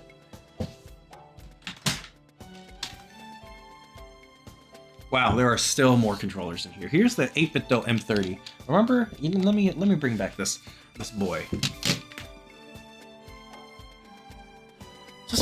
I'm not gonna repeat myself on that rant, but look at this. This is exactly what I was fucking saying. These buttons are big, nice, cool. Why are the top buttons small? I know why the top buttons are small. Because the Sega Genesis 6-button controller looks like that. Because the Sega Saturn 6-button controller looks like that. It's just this look. It's, 4-button games feel so bad on this thing. And most games are 4-button games because, you know, that's what the controllers look like now. Everybody went with the 4-button standard, and these guys did not. It feels bad, man. It just... I can't imagine playing with this. A lot of people like this controller. They really do. I can't imagine playing with this. This exists, okay? The button... I get that this is more accurate to the feel of the thing. Like, maybe when I play like some Sega Saturn games or something in the future, I'll whip this thing out. But... No. Why?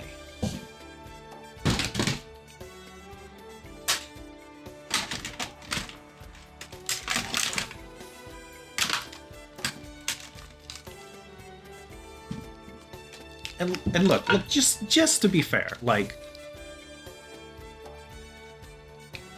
clearly I like 6-button controls. This is an actual Sega Saturn controller, and I did a review of this one. I think it's like one of the first reviews I did, controller reviews I did. This is called the S-Bomb Joy Card from Hudson Soft. It is a Sega Saturn controller. And look at that. There's one bad thing I can say about this. They put the X button way too close to Bomberman's foot. It doesn't matter when you actually play it, but if you move your fingers a little bit, you can bump to his foot. That's bad. But look, the buttons are the same size. Wow, man. Yeah, this is one of my favorite, like, as far as 6-button membrane controllers, Sega Saturn style controllers. I love this thing. It's so good. I love playing modern games with it. I use like Mr. Adapt. Play this with modern games, and played like a bunch of Virtual Unlimited projects and like Mega Man Zero style games and stuff like that with this controller. It just feels so good for 2D games. It just feels good for action games.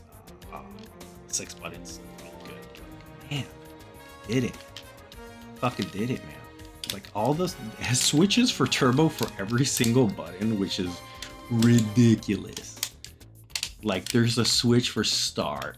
You can have it so that you hold it to be turbo, or it just constantly fires by itself. And the L and R turbos are Bomberman's eyes. It's wild. This actually had some secret features in certain Hudson Soft games where you could set a certain combination of buttons to be turbo, always on, and that would trigger special features within Hudson Soft games. This would basically be checking that like a whole bunch of buttons are being rapidly pressed at the same time in a way that human fingers probably couldn't do it. If you want like a good retro 2D controller, this is the boy. He's cute. He's cute too. You can't say anything bad about him.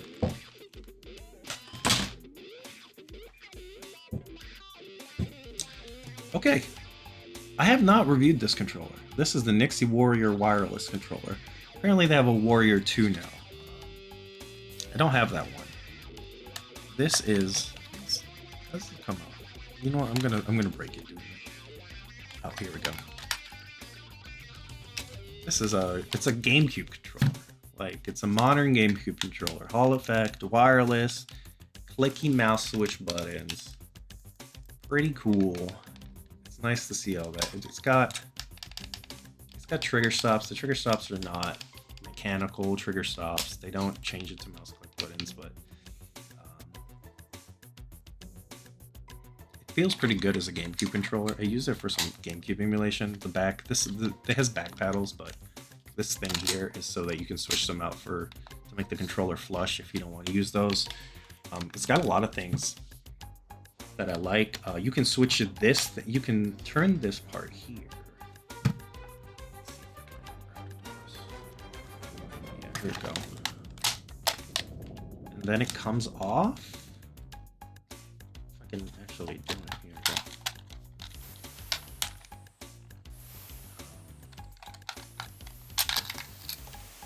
and you can switch them for like a bigger one. If you want like a normal size right stick instead of this weird nub.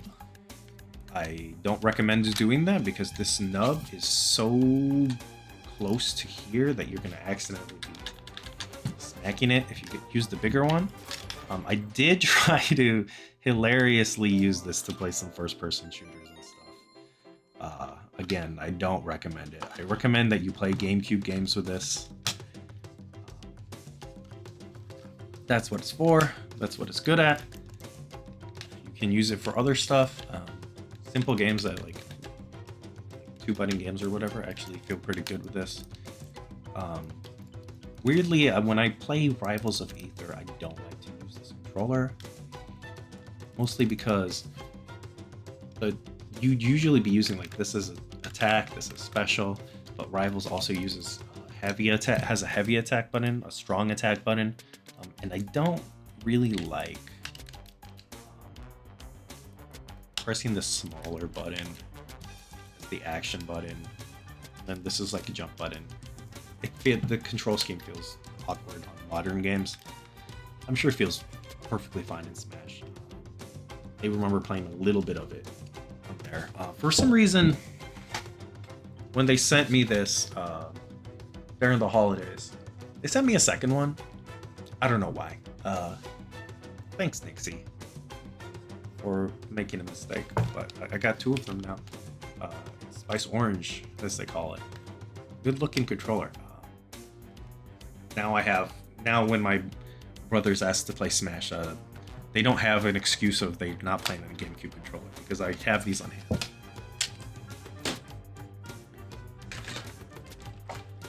Also on hand is this. Ew, what the fuck? Rubber band. This is the Retro Fighters Battler GC Wireless Gamepad Pro Series. Same idea. It's a GameCube controller. Actually, I think this one, it's a lot more compact actually. This one's clearly doing the GameCube shape. This one is doing a modern controller shape, but it has a GameCube button placement. And I think a lot of people will immediately, this is disqualified because of that. I will say, this does mimic the GameCube thing of having a switch at the bottom. So when you pull the trigger all the way in, there's a mouse click switch up there. I wish they used a tactile switch. It would feel more true to the GameCube. And also, it's the only flaky switch on the whole thing. It feels odd. The D-pad is obviously much better than the GameCube's. The right stick is much better. I actually like this. Here. I actually swapped them out. You can see. I actually like this one much better for playing modern games on it. When I played for some first-person shooters, I actually found that this worked like much better. It's much more compact, and the spacing of the buttons makes it so it's harder to accidentally smack this. Which maybe if you're some Smash player and you use your very right stick oriented with your aerials, maybe you like that. Overall, I feel like this does not really nail the aesthetics of the GameCube controller, but I like playing it more, even though I feel like it's kind of the switches, combination of switches is a little haphazard, and the feeling of the buttons and stuff. I think it feels like a lot worse than this one, but I like the shape of this one more. It's just a controller. This is good for playing GameCube games, and that's it for me. Maybe you can play like Kirby Air Ride or something with it. But I can definitely see that there's probably some people who would really like this. I know there's a Wizard 2 or whatever that they came out with, and I'm interested to try that. But somebody would have to send that to me because I'm not buying. I have 2, 3, 4 of these. No, I have 2 of these, 1 of these, and 1 of these. I'm good on GameCube controllers, I think. This is the Lenovo GameCube controller. I don't know. It's unlike the other two. It is not designed for using the GameCube for use on the GameCube. I should have mentioned those other two. I believe have actual adapters to be used on the GameCube. This is specifically for the Switch. You can see there's no analog triggers. It has the buttons, all the shoulder buttons and all the extra buttons for the Switch. I don't use this one much. I think this one is much worse placement. What I like the placement of I like the placement of these buttons. The shape of it is really good, and they really, in terms of weight and stuff, it kind of has that GameCube aesthetic without feeling like really heavy. It has mouse click switches on everything. Well, everything but the D-pad. Feels pretty good. But these buttons are so small. These little beans, they're so small. It's hard to play games with. The wizard, the placements of it kind of throw me off, but they're much bigger. Let me just bring them all out. The buttons are a little bit bigger and flatter, and it makes it much easier to hit them as an action button. You know, these ones are, it's just kind of awkward. Also, it has like a whole bunch of different features on it. I don't know if this thing is charged. Is this thing charged? It has like a bunch of crazy lighting features. Which I would have to get the manual out to show you how they work. But you'll just have to believe me on that one, that this whole ring, I'll probably have a video somewhere. This whole ring over here lights up, which looks really cool. But I think in terms of like looks and stuff, like this is the one that I like the best. I wish they had not matched these colors to the GameCube colors because they really clash with the aesthetic. But it's the controller I've used the least, and part of the reason is there's a macro button and there's like a whole bunch of extra function buttons and stuff that I feel like at some point I've accidentally mapped this to have a macro function, and then I accidentally hit it and it starts putting random inputs or something. I haven't gone through the thing is, they put too many functions in this fucking thing. I don't know what half of them are. I have to look at the manual to figure out what they are. And then they just get in the way of me actually using the controller, so it's just doing too much. It's just doing too much as a controller.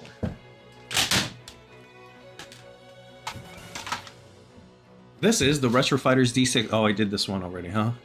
I have two of these too. I used this when I actually used this to set up some Oscar 120% at my locals when they were having kind of like their big 100th gathering. It was pretty cool. Had a lot of fun playing with them. You know, you heard the rant. Hey, you can tell that I use this controller a lot because I have melted the thumbsticks. This is the SN30 Pro Plus. This is the precursor to the Pro 2.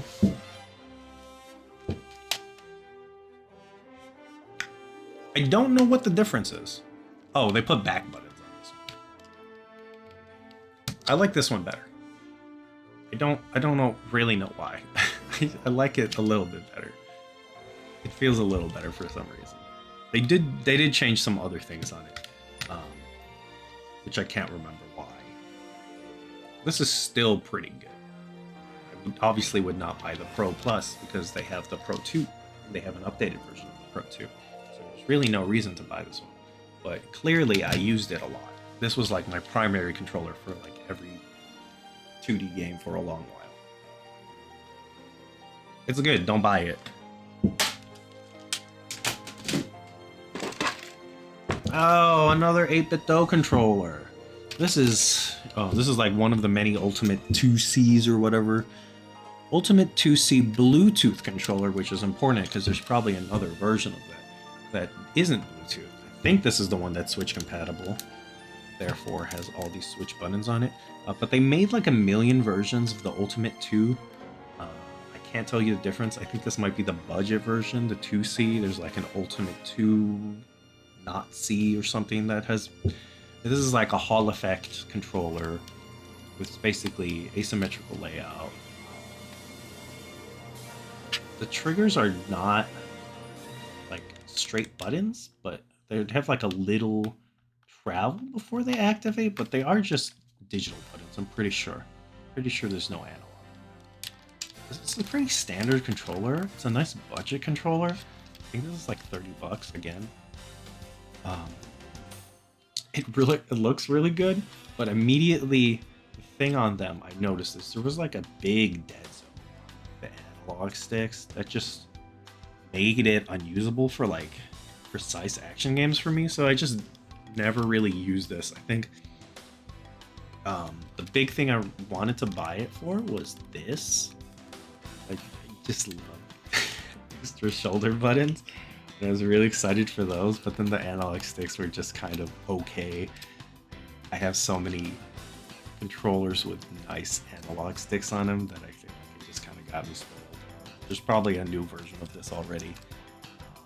They're really bad at naming controllers, I will say. They need to find a better system. I can't tell the difference between all of these models that look exactly the same.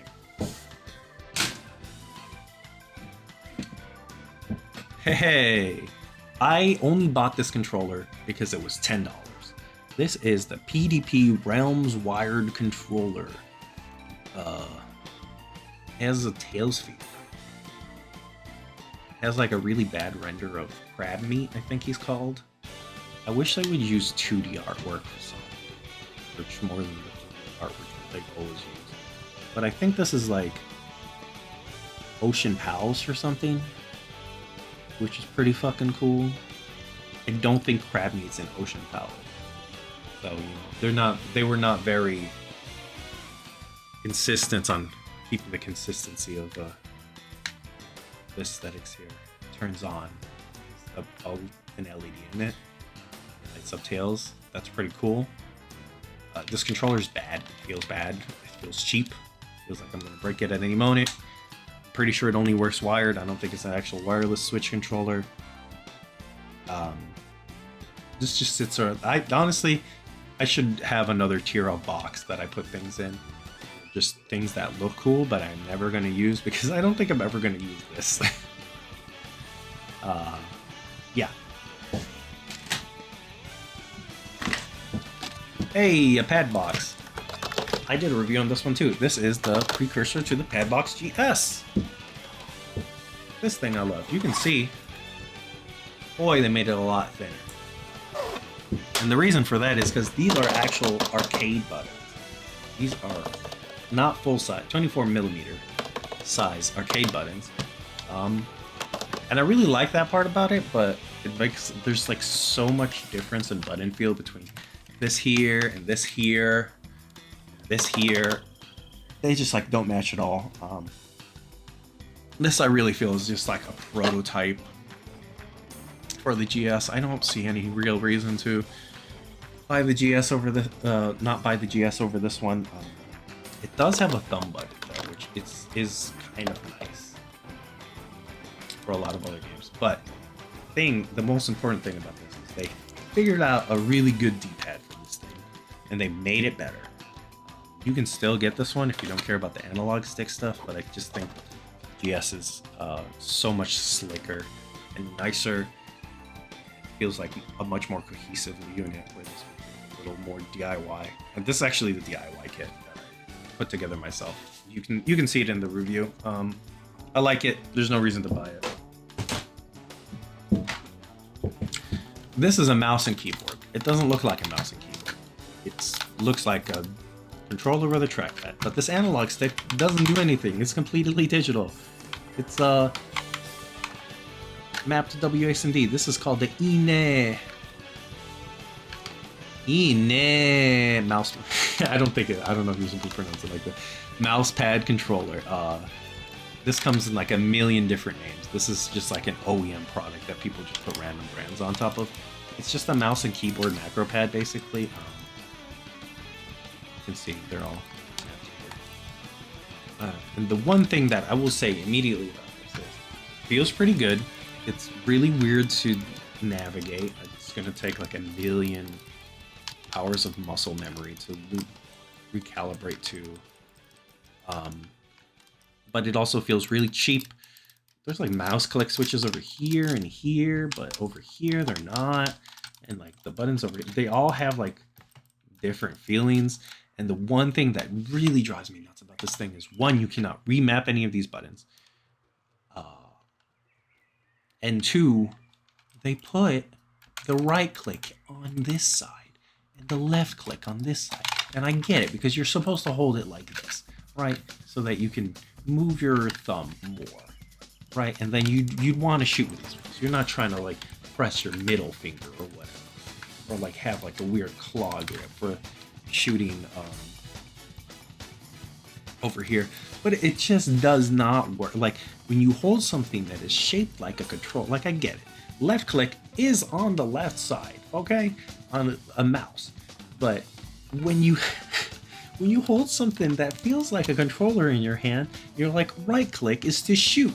And the muscle memory of like decades, trying to fight the muscle memory of decades and being left click is to shoot, left trigger is to shoot. It's impossible. It just drives me nuts. And you can remap them in the game, but then you're remapping it with every single game. And then it still feels weird. The way they set this thing up is that it just drives me nuts. And there's just like some mental blocks in this thing that is pretty cool functionally. And I really think that one, I'm gonna say this thing looks like shit. It feels not great. But functionally, it's really cool. I think somebody could do a better version of this. But maybe also the Steam Controller 2 is coming, and then there's gonna be no reason for things like this to exist. And also the Alpaca Labs 2 controller is coming. That's just like much more normal controller. I think both of those are probably going to be better versions of this. It has like a little scroll wheel, you know, it has the D-pad to switch the weapons. It has gyro aiming, so you can aim like this and then like gyro for like the little small movement. It has all... This could be really... I think if you took the time to play with this, it'd be just as good as a mouse and keyboard. Possibly. But you're going to fight like a million small little pieces of muscle memory. Your body is going to reject... At least my body rejects the idea of using this. Okay. For the last two... PlayStation controllers. This is the Namco Joy-Con, and actually, this is really weird because GameSir is making a force feedback wheel that like has actual force feedback on like a controller size. There's like a wheel in there. You might look at that Thrustmaster controller with a like weird spinny thing. This is a full spinning dial. If you hear that, that's a motorized, baby. There are no analog controls on this, except for the steering. You kind of use it like this. Thumb goes in here, and you can spin it like that. You can use two like this.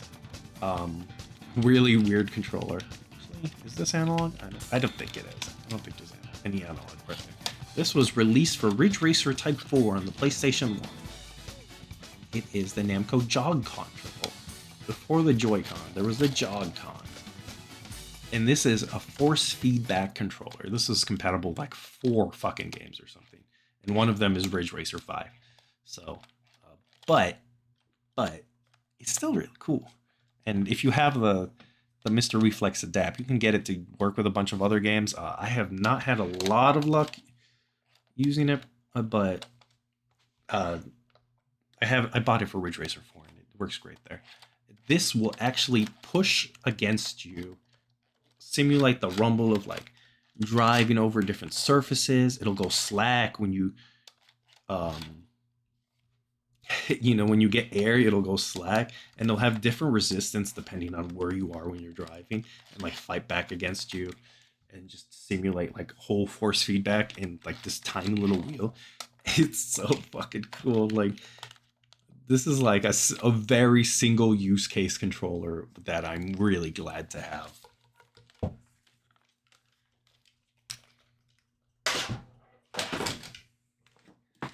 Okay, and then we're gonna finish this section with the Negicon.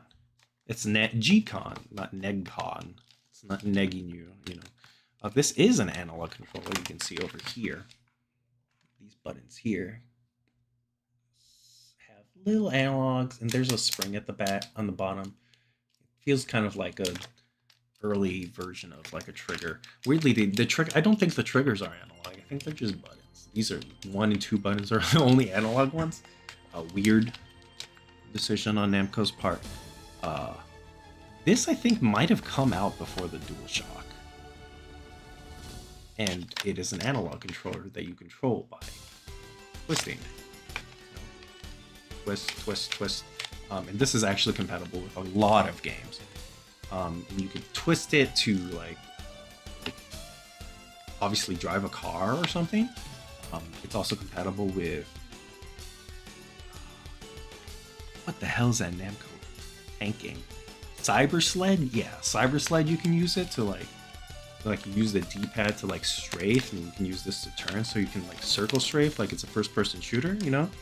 And then you can also use these for Ace Combat control, like roll or pitch or something. So it has actually a lot of different uses and is supported in a lot of different games. I have not really put it through its paces.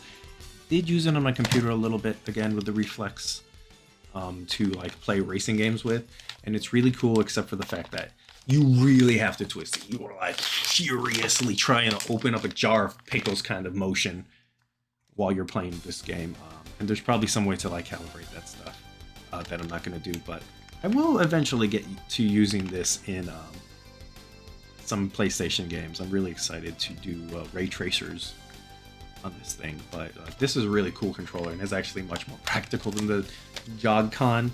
I think I used a controller like this. It was like a Mad Catz controller or something for the GameCube that had the same idea but was worse. You like put the control, you like the steering wheel like folded in on itself or something. I don't know. This is actually like a legendary. Definitely, if you have a PlayStation, definitely worth getting this to and finding compatible games. And okay, that was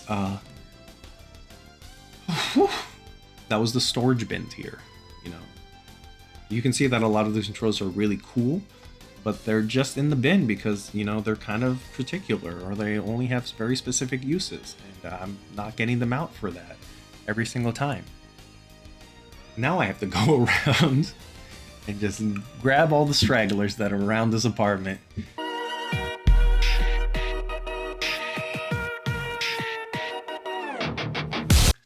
You know, are you ever forced to reckon with the enormity of everything that you've done? Of all the accumulated sicknesses that you've intentionally inflicted upon yourself? That's how I feel about right now. Anyway, here's the last of the controllers that I could gather around from this apartment. This is Mad Catz Fight Pad. This is a Fight Pad, Street Fighter V Arcade Fight Pad Pro. You can see this thing has got through a lot of use. It does not work properly anymore. It's been kind of working on and off. I bought this around the time of Street Fighter V, and I played a lot of Rashid with this controller. Great controller when it worked. You know, it's just a standard fight pad, but I like the shape, I like the color. You know, it's got one of these handles here that is a little longer on this side because you're supposed to play like this. Distributes the weight a little more evenly. Mad Catz isn't around, they don't make controllers anymore, so there is a brand called Mad Catz, which is like the corpse of its corporate branding that they slap onto OEM controllers, but don't believe their lies. Here we got a Thrustmaster. See, this thing has accumulated quite a bit of dust because it is Not exactly the most convenient thing to use. What do we call this thing? T16000M FCS. It is a... not quite HOTAS. I guess there's a throttle down here. It's like touching the camera. It is a light stick. And I actually have two of them. So you can use them two at the same time. I guess that's like a preferred setup for a bunch of people who like run combat space flight sims and stuff. I have them for a different reason, which I will get to later. These seem pretty good, and they've been lasting me. Nice sensitivity. They got a lot of buttons. They have this. I would say I do not like the throttle on this thing, but I don't really use this for flight sim, so it doesn't really matter. I have heard that the rudder function on these has a tendency to break this part here, but again, I'm not using these for flight sims, so I have not had that problem. There's just something really cool about flight controllers and stuff, and I wish that there was more of a market for that kind of stuff, because when they get going, they get some weird ones. They used to have some real weird ones, yeah. Here's a Pikachu controller. I bought this because... but it's a Power A Pikachu controller. I bought this because I needed another gamepad for Nintendo Switch. It's not very good. I would not recommend playing Smash with this. It has a lot of snapback. And it's just a cheap controller. But it's like that Sonic controller. It looks nice, you know? I'll stick it on the shelf someday. Here is the Hori Octa, not the Pro Edition. This is a notoriously terrible fucking fight pad. The D-pad has all kinds of malfunctions and issues registering properly. It has an octogate, which is like presumably better for fighters since they use 8-way controls, but and I guess you could use it for Smash, but it's honestly not a nice enough controller to be used for that. It has clicky face buttons, which is nice, but the other side's not clicky. It almost seems like with these controllers, a lot of them will pick one side to be clicky and one not to be. I don't really get it. I would think that you'd want the button to feel uniform. This is not a very good controller. It's also wired only. You can't unwire this. You can't unplug this. And it's just kind of like a really outdated design for a mod. This is like supposed to be a PS4 controller, I think. Yeah. It's not very good. It's a shame because like Tori was like the people making fight pads before this, but they just kind of they don't got it anymore. I don't know what's happening at Hori.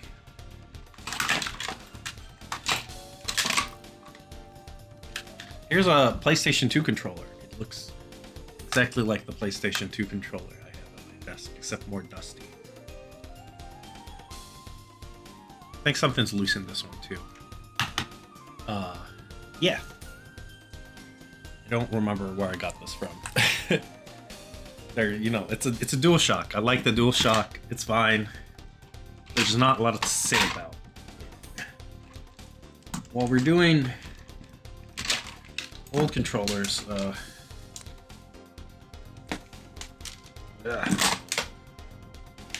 here's another one that I'm not gonna have any real hot takes on.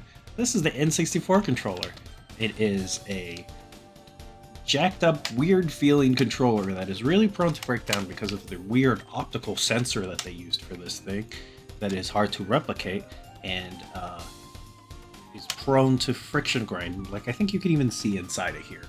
There's like dust from the friction. I think this is a real janked up controller that is one of Nintendo's weirdest designs. That it's not very good for a lot of things, but I have to begrudgingly admit it's really good for the few things that are made with it in mind, you know. This actually pretty good design for 2D platformers. Not that there's a lot on the N64 because everybody thought making 2D platformers was like a sin or something in the 90s. Late 90s. This actually, my analog stick is actually still pretty tight. Thankfully, I have not felt the need to replace it. I don't use this controller a lot. Usually if I'm playing an N64 game, I just use whatever controller's on hand. If I want to play like Spin and Punishment or something. You know, there's like Mario 64 where it's like there's like a few games that are like very precise aim or movement, and like the difference between like this and this is huge in those games. I actually feel like a lot of traditional potentiometer controllers feel really bad when you play N64 games because of the way that the games are calibrated to like the sensitivity of this thing. It wasn't really like when I was playing Star Fox, it felt so bad on like every controller on an emulator until we had like Hall Effect and TMR sticks, which have like very low dead zones. And like you could more easily move, like do tiny movements for the precision. So I will say they were kind of ahead of their time on the technology beneath these things, but like the build quality and like layout is weird. I'd like to see them take another shot at this. I think this is much more forward-thinking controller than like the fucking Joy-Con and whatever they're doing with their whack-ass joysticks now. Okay. Now this one. That's a classic. The ASCII grip. This is like, apparently somebody found like a whole bunch of new in box stock, because you can just find these for cheap now. Okay. Just sell them by the dozen. But it's pretty cool. It's kind of similar to some other controller that I'll show you, but it's clearly made for like one-handing like RPGs and stuff. It's like XO over here, and like I like that they got the symmetrical buttons. Like it has triangle on both sides, so if you're like left or right-handed, you can kind of still just grip it whichever way you like. And they just have all the face buttons on here. Unironically, pretty cool controller. I'm not going to be playing any like fighting games or something on it, but like you could like one-hand a shooter. It's like an R-type or something with this thing. Presumably anything that's using like two buttons. I wouldn't play like Harmful Park on it, or Thunder Force, but pretty cool PlayStation controller. I think it works on PlayStation 2 also, because a lot of those controllers are backwards compatible. I'll have to try it and get back to that. I gotta think about what games I will play with it. I used it real briefly on my PC.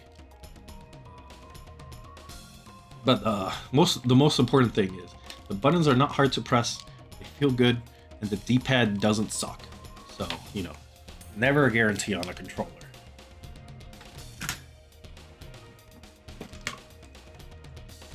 Okay, we got the 8-Bit Do Pro 3. This is the second one of my real disappointments in controllers from 2025. There's a lot of things that I like. It's got the top shoulder buttons, you know, I'm a real fanatic about those. It's got the back buttons here. You know, I love that. You can add this as a direct input device so that you can map these separately, but it's got some like weird mode things where like you can only do direct input wired, I think, or something like that. Or it can only, yeah, I don't know. It has some like weird shenanigans that I don't understand about the modes and compatibility and what is compatible over Bluetooth and what's not, and it's it has trigger stops too that are mouse click trigger stops. That's nice. It's the only mouse click thing on there. This is like using some kind of, this D-pad is weird. The old D-pads are like membrane ones. These are kind of like clicky dome switches or something. They feel a little bit harder. I know like the earlier versions of like the Pro 2 or something. No, not the Pro 2. Of like the Ultimate or something. There were like weird issues with the diagonals and stuff like that people didn't like that they kind of fixed in this one. I don't know anything about that. They have TMR sticks, also good. And just overall, it feels pretty good, but the thing for me is that they just have like the weird mismatch between button feeling. Like these feel different than this. Like this is clearly like a membrane button, but there is, I think you need suction cups or something. These actually had, they come with a dock and it comes with like letters on them, you know, like keys for them that you can, these are magnetic so you can switch them around. I've just swapped them around for like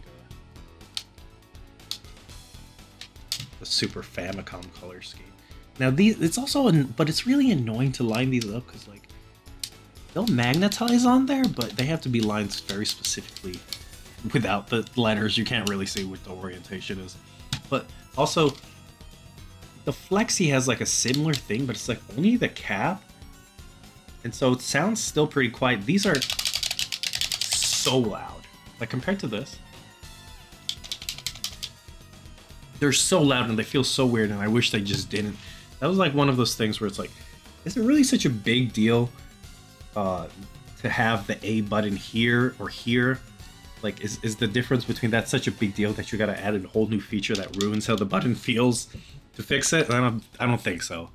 I also think like these are TMR sticks, but they're not as good as like the ones that I've played with on other ones. I don't know why, but overall, it's just like in a vacuum, this is a very good controller.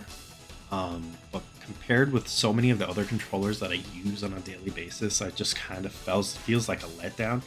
And it's like $80 or something. It's expensive.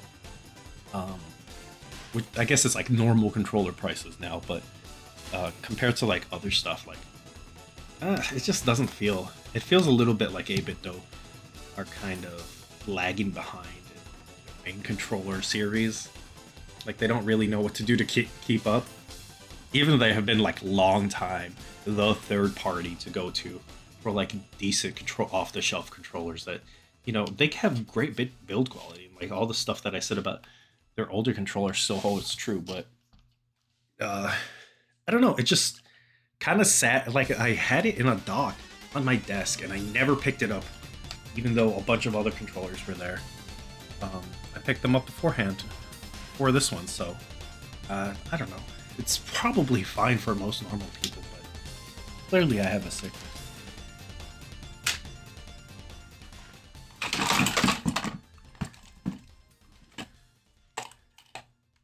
Okay.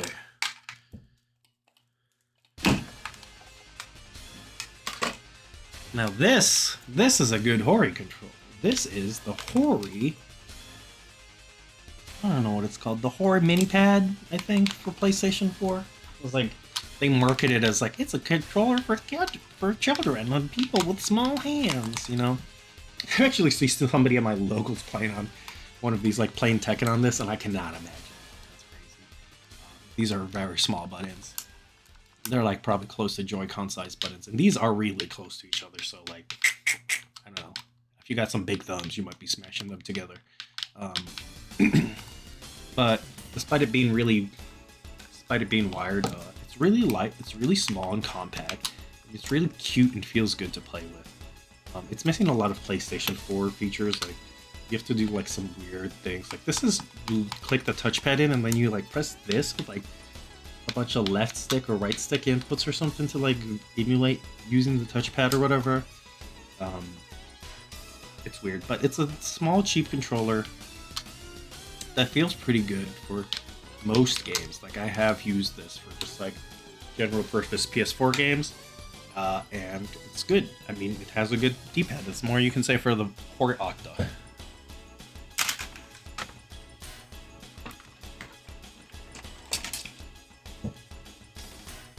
And while we're on the PlayStation 4 train, this is the Retro Fighters Mantis. I have a lot of Retro Fighters controllers, and this is where it feels like they're kind of, I'm gonna say they're kind of iffy on their quality control. I've had more than one controller come back and have some weird issue, and usually they're pretty good about just like I've had multiple of them just like malfunction and like stop responding. I don't know if it was this one or another one, or the D6 maybe. Just stop responding to inputs, but like I messaged them and then like the same day, and like I had messaged them at night. It was like 9 p.m. They're like, all right, bro, we'll send you a new one, and don't even bother sending the old one back. So they're pretty good about the customer service if you get like a done. My partner has been playing with this a lot because weirdly Genshin Impact seems really sensitive to controller drift or something. It's been tweaking out with all the other controllers, but I don't know if that's just. But it also tweaks out on this one, so maybe that's just a Genshin Impact. This is a Hall Effect sensor stick, which should calibrate itself to not have that issue. Pretty basic. It does have trigger stops, but you tell me if you can tell the difference between which one has a trigger stop and which one doesn't. Like, can you tell the difference? I can't tell the difference, and you can't tell the difference in feel, so there's no reason to have that feature. Like frequently I can't even tell if I have the stops engaged or not. So I don't know. I think that's off. It's bad when you can't tell. Otherwise this is a pretty decent PS4 controller. It has gyro, it has a touchpad, it has pretty much every feature that you want from a PS4. I wish they left these buttons blank. These look ugly. On the packaging they actually have them blank. In the actual thing they use the copyright-free Sony symbols. I can't believe Sony fucking copyrighted making a shape colored. Like, what the fuck? Anyway, yeah, legally distinct PlayStation symbols. Otherwise, this is a pretty good controller. I like it. Like the Hori, it's kind of like the Hori Mini. A little bit bigger, a little bit more spread out, but still pretty compact compared to DS4. Where are those guys?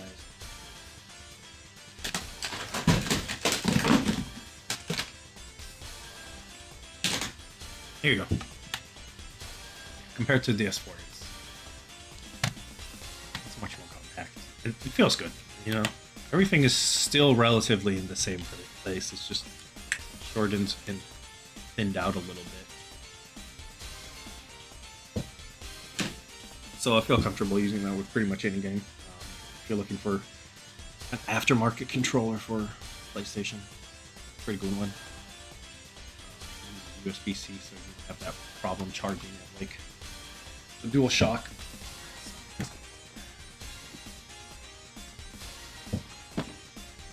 Okay, this is not going to fit on here.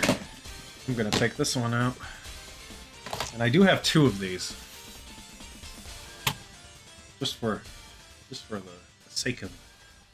Just so you know, these are all the other accessories for this controller. And I do have a second one, which I'm not going to put on the screen. Man,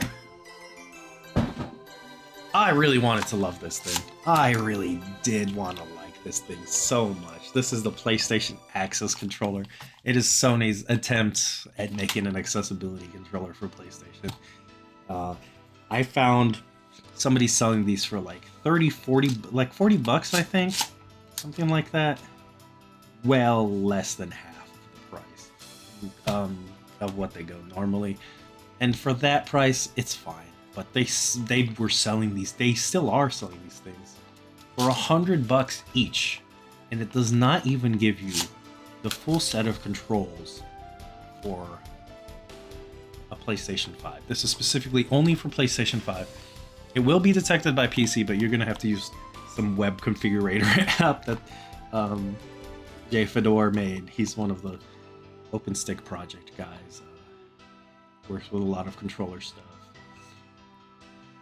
But he just made a web app that allows you to configure this on PC because there is no other way to do that. This also notably does not work on PlayStation 4, which you'd like say PlayStation 4 came out in like 2017 or some shit. Why would any new controller that they make be compatible with the PlayStation 4, and I would say they are releasing PlayStation 4 games this year.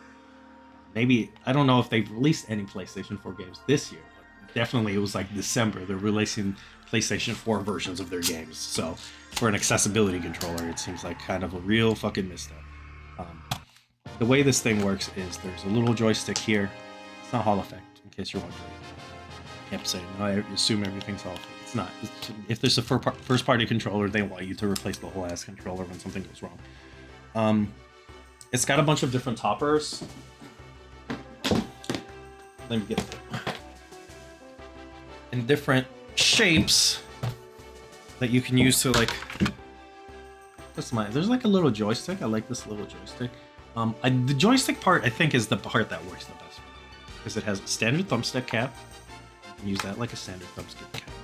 There's like a little mushroom cap, which is like a little more grippy, and you can use it like a standard thumbstick, but you can also like do like a pinch grip and stuff that works where you can like roll your hand over it. And this telescoping bit is actually pretty good. It just clicks in and out. Although I have accidentally telescoped it in the wrong direction sometimes. I think this is pretty good. You know, you can have a lot of different grips styles. This part here, this is my favorite. Because, you know, it's like a mini arcade stick ball top. I wish they had used like an M6 screw. The way like arcade sticks do. If somebody makes like a 3D printed version of this thing, can you please make one that I can put an M6 thread in so that I can like use all the arcade toppers? Because that would be so sick. But basically, as they go, they'll give you, there's the tension in the spring is the same amount, but by increasing the height and width of them, like you can get more tension out of the spring, which is really smart. This is a little bit tighter than a standard DualSense analog stick. This is like a little bit light, is the same like tension, but like you get more leverage, and this gives you like really a lot more leverage. You can do like some really small, precise movements with that, and I really like that part. That's definitely the best part of the stick for me, and like a lot of single joystick games that use analog are fucking real fun to play with this thing. The other thing is it has a bunch of these magnetic buttons that click. You press this little button here and it unlatches them, and you can switch them for different sizes, different shapes, different heights, and you can put labels on them.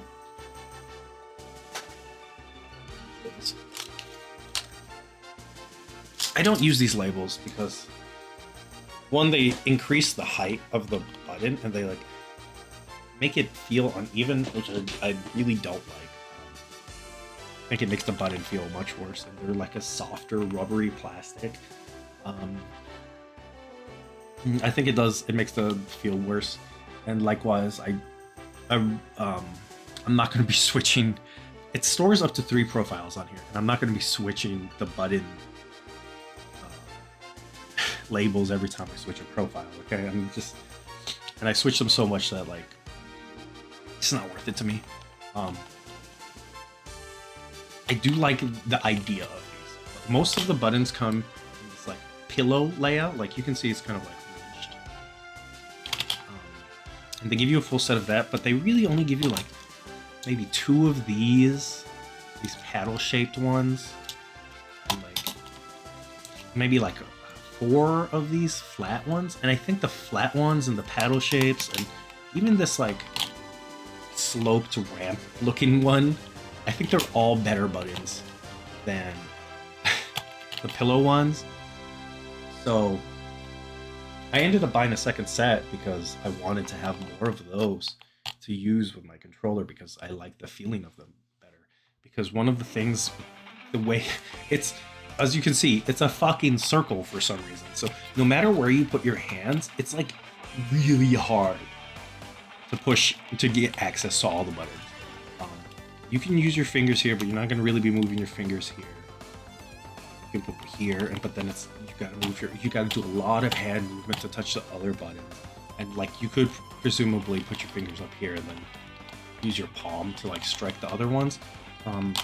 And that's really a lot easier if you switch the buttons to, you know, something like this. I can put my thumb here, use this button, use my fingers over here, and just lean my hand or something. Push that button. But it's kind of weird and uncomfortable no matter where you put it, and it's like, it feels like a controller made for nobody. It's an accessibility controller. Like, accessibility is going to be different for every single person. And disability is very personal. And they kind of acknowledge that, and they're like, hey, you can't make a controller for everyone. That's impossible. We're just trying to make a controller for as many people as we can. Just like as general of a controller to get as many people playing PlayStation as we can. I don't think they did a good job. Personally, this layout makes no sense. If it was just 2 rows of buttons like an arcade stick, it would be probably better.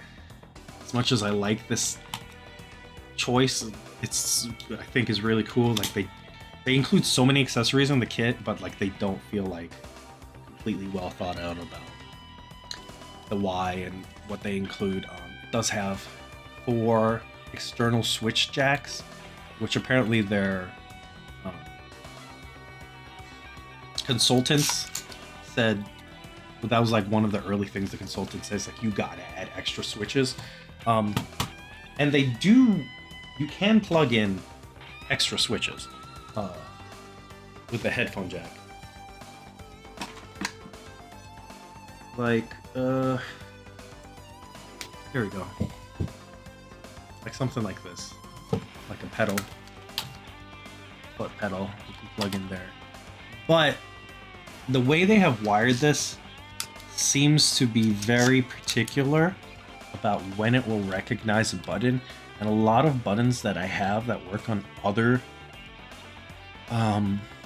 devices are just not detected by this thing. So I've like been having a hard time finding external switches, which is hard because you can see this has like 9 buttons, right? Right, did I count that right? This is a button here. It has 9 buttons. It has a PlayStation button. It has a profile button. Oops, I think I accidentally turned it on. But if you want a start and select or start share, whatever the fuck they call it, you've already wasted a button. And then you have the 4 face buttons, and then you have the triggers, and you can actually click this down as one of those, but then you're still missing buttons. And there's no right stick. So what are you supposed to do? You're supposed to just buy another one. And I guess I did, but I can't use both of these at the same time. This is just sitting around for me until I get a PlayStation 5, which might be never. Because a PlayStation 5, you can pair 2 of these together, right? Then that will kind of make it easier. You use this as the right stick, you can use this as the left stick, and then you only need to access buttons here and here. You got more fingers to access more buttons, but the pairing can only happen on PlayStation 5 because only PlayStation 5 supports it. No PlayStation 4, no PC. It just really feels like they just threw this thing out so they can say like, hey man, we made a accessibility device and charge a bunch of people money for it, and then just like not really support it, which just seems to be like a very Sony thing to do. They love to put out hardware and then like not support it, and then it just feels like it wastes its potential the whole time. I really don't get it, especially like the external switches was such a disappointment. I do have a kit of Xbox accessibility switches, so I'm about to get to, but they don't work in here. Half of them don't. Like there's like analog triggers that are not wired the same way, and as far as I know, like the Xbox one's closer to standard. I don't know if there's a full standard there, but like every switch I've got works on it. And it seems like they kind of missed a trick by referencing other accessibility devices and seeing like what the standards are. Like it feels like a very closed ecosystem, which is like not what you want for these devices, because there's going to be so many different needs and different solutions, and like locking yourself out of a whole bunch of them just doesn't seem. I don't know. It doesn't seem like the accessibility. The creators of like accessibility focused devices, it's like there's a very wide community with a lot of people working on stuff like this, and it really seems like they didn't really pay attention to any of that stuff. They came out with something that is like good for very few things, which is a shame because it's good to have like devices that allow people to play in like different ways. Like even if you don't have some kind of disability or physical disability thing, it's just fun to have a different device that like let you engage with a game a different way. And this one just feels really half-baked, especially at $100 or $200 if you get two. That's ridiculous to me.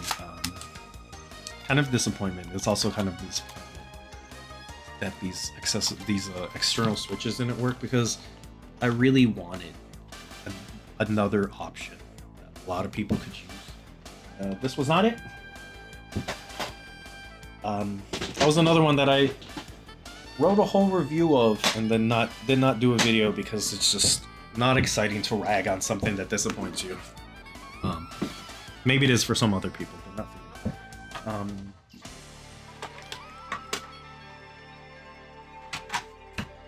So I guess the big elephant in the room is this.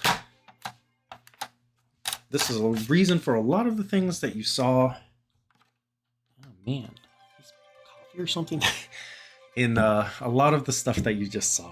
This is the Microsoft Xbox accessibility controller, and this is a great controller. It's really more of like a controller hub than an actual controller, because it's designed to use a whole bunch of external switches, and you know, it has an A and B button, and that's it. It has everything you need to like access your system functions, but you're not going to be doing a lot of gaming with A and B buttons unless you're like playing Muse Dash or something. I don't know. I don't think these buttons are like good enough to play rhythm games on. But this is far and away one of the best accessibility controllers that I've ever used, and also one of the best platforms for creating your own custom solutions and loadouts and just kind of gaming setups. You can do so much with this, and I'm about to show you what I mean. It has so many features and it's so well considered, and it's clear like the team that made this thing put a lot of effort and care into it, and you can see that even in like just the documentation of like how things work. Like they have documentation on like the switches and stuff that you can use to create compatible external switches and control solutions for this thing. And there's definitely like a wide range of things that people have made for this thing. But it is fucking, and I wish to God that this thing was not a Microsoft product. Genuinely, it is just attached to the name of a corporation that is just far like just far and away just absolutely throwing themselves into fucking garbage.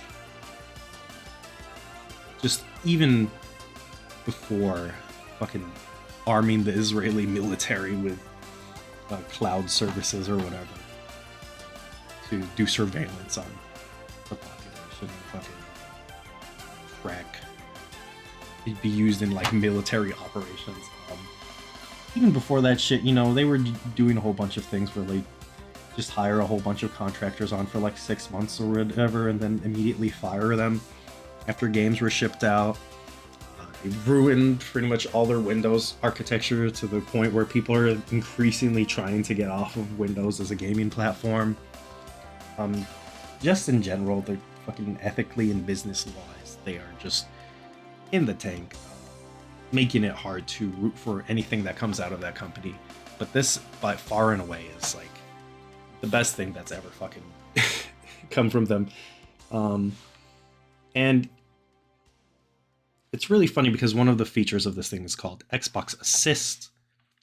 which previously used to be called Copilot. And what it does is allow you to attach to wirelessly link up an Xbox controller, so somebody else can help you play, or you can partially use this while you use it with the accessibility controller.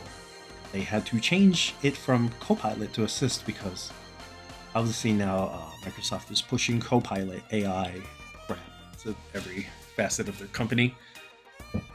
And it really makes me fucking depressed.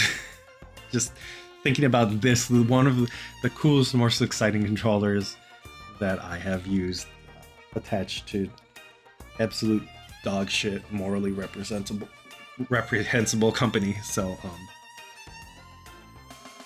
let me just tell you what, like, just give you some examples of like how cool this thing is. With all that out of the way, I brought this up earlier, right? So I've used this to create a dual joystick control system for Armored Core 6. So what you do is, on the left and right side, there are USB jacks, and they just detect HID controllers. Anything that's not like basically X input can be plugged into there. And if it has an analog stick, it'll use that analog stick for the left or right side of your analog stick. So you could use like whole ass flight sticks like this to be your left and right analog stick. So you can move this one, aim with the other one, and then if you remember those pedals from earlier, I have another set like this. I have quite a few sets of these. This is actually like a sustain pedal or something, or like, say you plug it into like an electronic keyboard, musical keyboard, and you can use it as like a sustain pedal or some other things like that.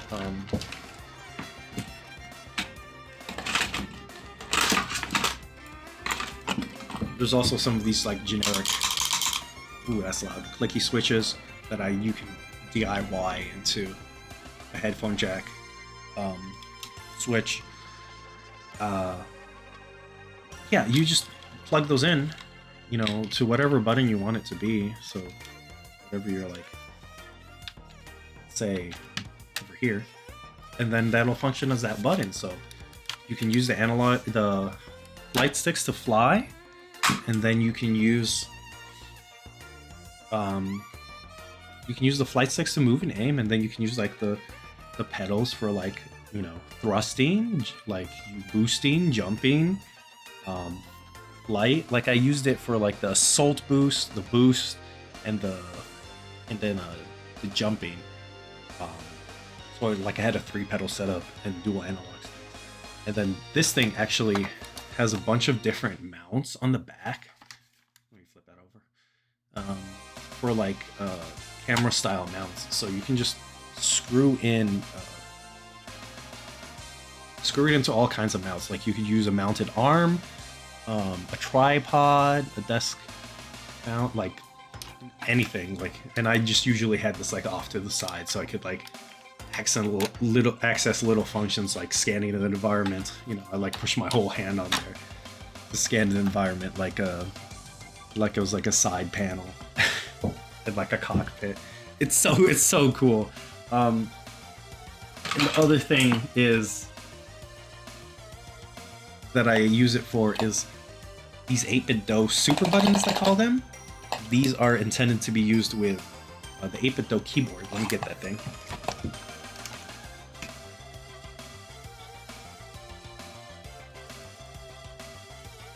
You can see I have a Famicom color scheme one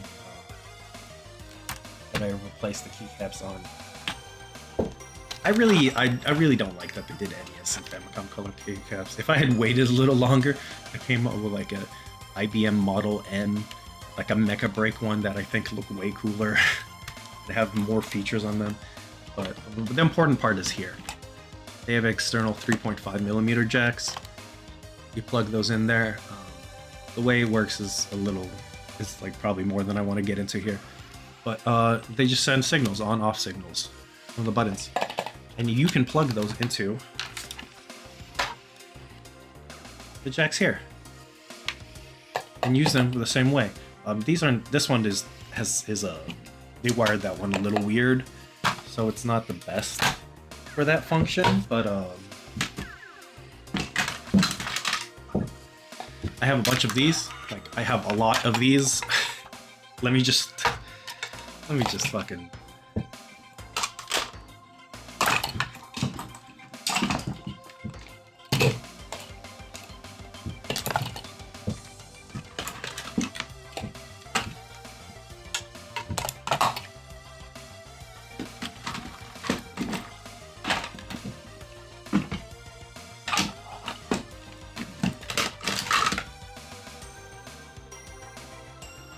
Okay, I think that's it. Maybe? I have one of these too. These are great for playing rhythm games. You can set them up in different ways, like you got like 3 of them, and also they're magnetic a little bit. They won't like hold themselves up, but they will snap together like this. I'd use this for like a Rift of the Necromancer for like 3-button setup, or you can do with 4. You could do a taiko setup with like inside drumming, outside drumming, or top bottom. For Miku, I like to do a 4.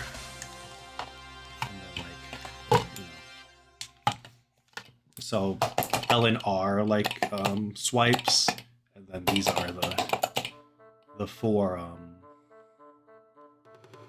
directionals.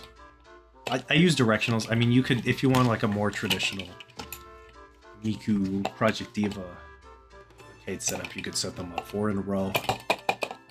The symbols get kind of confusing in my head, so I prefer to just have them like directionally set up where the directions are pointing. You know, it makes more sense to me. Great rhythm controller buttons. I mean, I have enough.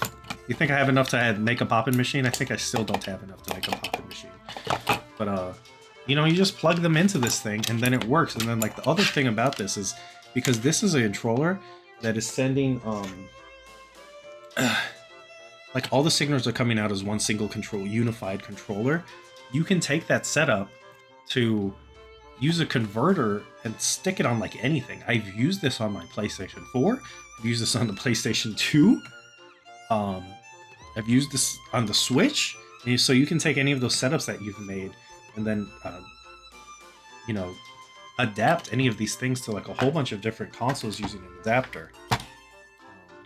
And then you have like little things like this. This requires like a weird little splitter setup, because it's basically sending the signals for 2 buttons on each of these prongs, and you got to split them up. But even this could be like, you know, nice 4-button controller. I don't know. Maybe somebody uses Osu for this. I mean, same. You could plug this into, and like you can plug this into like a 8-bit keyboard, but you know, it's like it only has maybe 8 buttons max, depending on what version of the buttons you get. Like these super buttons can send signal for 2 buttons out in one jack, so you could feasibly get 8 out of them. In case you're wondering, it's not magnetic. But you can attach like so many different styles of buttons to the Xbox adaptive controller, and you just make a whole unique setup, like a whole. It's basically, it can be adapted to a bunch of like arcade games. When Night Striker Gear came out, it didn't have support for my flight stick. This one here, like it didn't have proper support for this one. It does have for like a $200 very niche controller flight stick support. It does have support for that, but all I did was plug this thing into here, and then this thing was useful for, you know, Night Striker Gear, and then, you know, I could play a bunch of other rail shooters with it. So it's genuinely so cool, and it's really a shame that fucking there's no alternatives to this thing. That was part of the reason I was so disappointed with the PlayStation Access controller, because none of these buttons I could get to work with the PlayStation Access controller at all. So it's just like I have a whole bunch of extra things that I could have adapted to that. I could have made that work for a bunch of different things. And you just can't. There's no real alternative to this.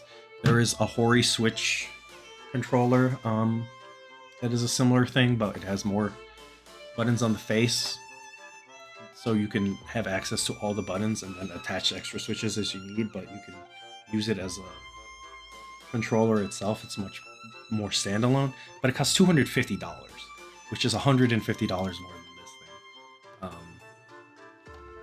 And you're not going to find any of them secondhand either, because you have to just buy them from the Hori store.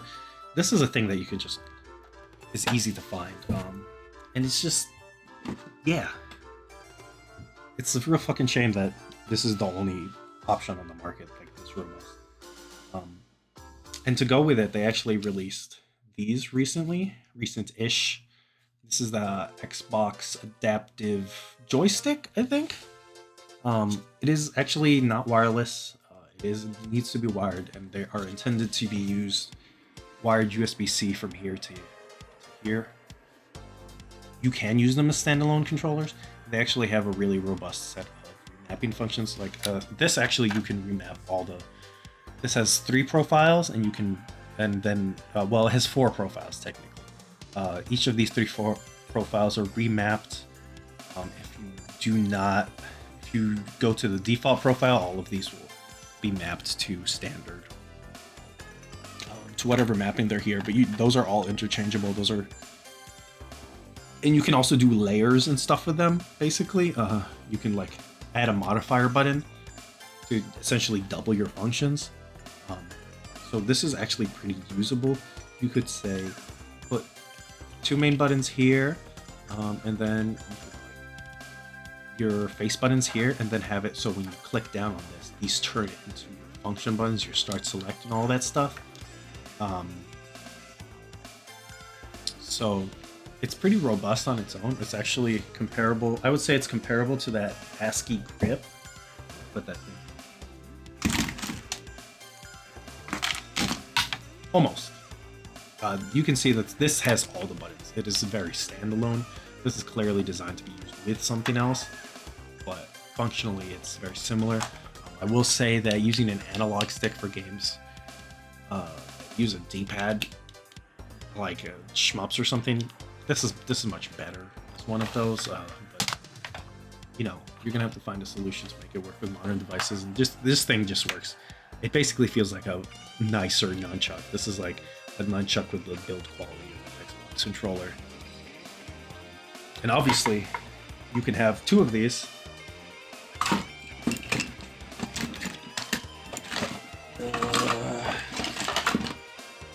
2 of them. Plug it into each side, left and right joysticks, right? Okay. Then you have all the face buttons. You got a D-pad here. You got both triggers. Clicking these sticks, and then the function buttons are all right here. These also have the same style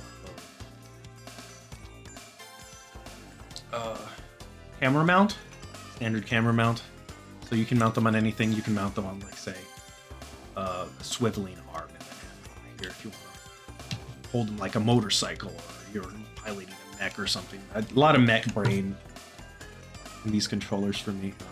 Or if you can, like me, you can get a camera wrist strap. Screw that on there. That's what I do. Maybe I just missed the nunchuck. Little strap that keeps you from throwing your nunchuck or Wiimote at the TV. That's you know, it's a huge whole. It's a whole huge ecosystem that I'm just kind of waiting for somebody else to make more open source. Like, I would love to. There is like the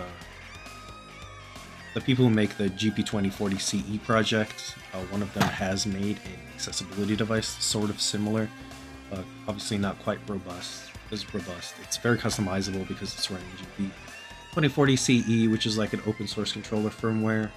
But you kind of have to assemble them yourself, and it's pretty complicated and probably will cost you about the same amount as buying one of these. So there's still no good alternative to this, and I really wish there was, because I hate that this is like the only thing, like the only good accessibility controller I feel like I can recommend. Aside from this, which is also Xbox, licensed, so same issues.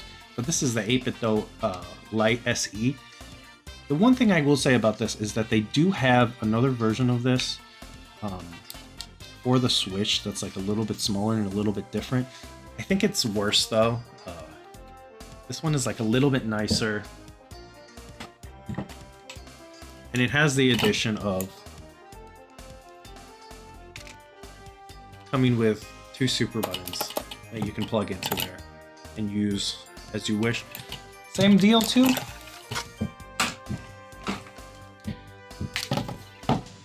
It's just an external switch jack, so I have in fact plugged this in to use as an external switch for when I was playing Gun Valkyrie. I think that's what it's called, Gun Valkyrie, Sega game.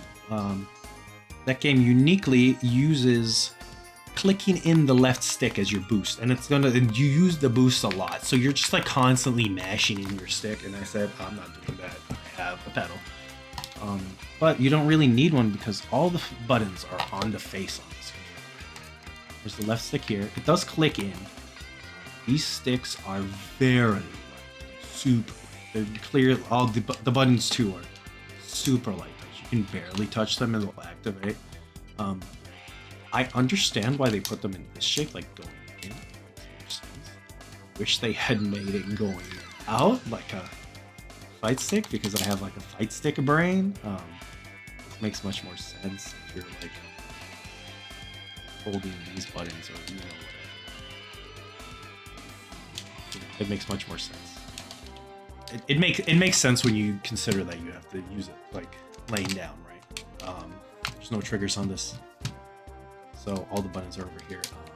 It's just I would prefer it to be these to be over here and these to be over here, and I feel like they would be a little more comfortable, but it doesn't make sense for the function that they're going with. I think this is still a pretty good controller. I don't really use it much because I don't like a lot of the things that I would use it for. I have other controllers that I feel like do better, but I'm like very happy this exists. It has a bunch of the same like revamping functions, not through the Xbox accessories software, but a little less robust, but still plenty flexible. I think this is like one of the cooler things that 8BitDo has put out in a long time. I wish they had camera mounts on the bottom of this one. I think that would really, being able to like mount this somewhere and then just like push it as an additional accessory would be really good. And the thing I mentioned, the Xbox Copilot Now Assist thing. You can pair a bunch of the Xbox licensed controllers together, so you can pair all of these. Where's that?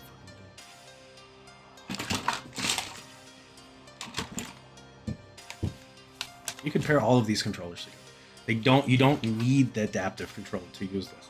You can actually plug in 2 of these separately into your computer, and then use Xbox Assist to connect them together to be as one controller. You can use one of these, one of these, one of these, one of these, one of these.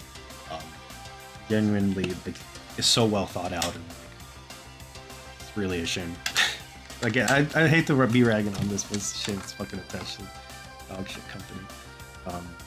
Because genuinely, that's the kind of stuff in controllers that I wish more companies were even attempting. Like, I don't like the Sony Access controller, but I'm glad that somebody on their team wanted to try it. And I wish more people would bother. Yeah, genuinely some of the coolest controllers and control setups. Like, there's just so many things that you can do with these paired together.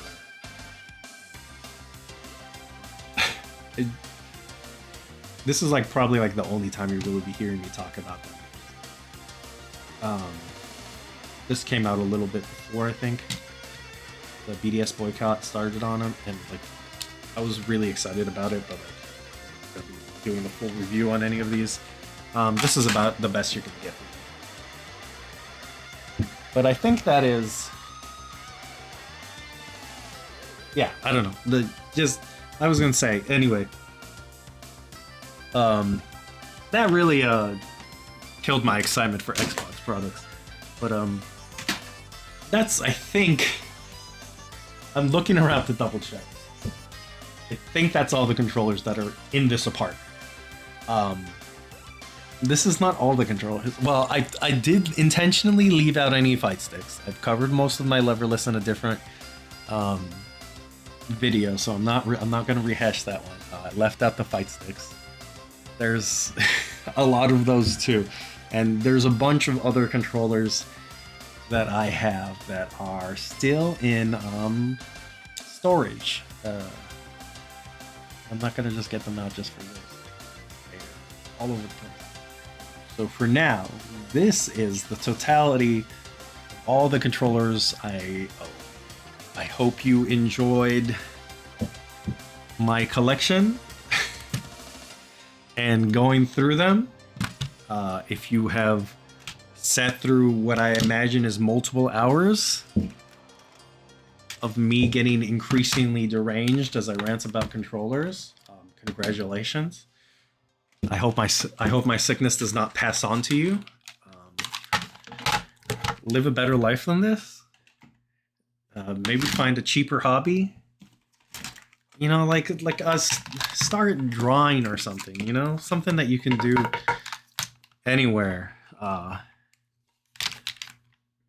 Get into making tea. Shoot photographs with your phone. Like, I don't know. Take pictures at the park of squirrels and birds or whatever. Write your partner a nice Valentine's Day card. You know, get really good at making Hallmark sappy cards. Do anything else with your life.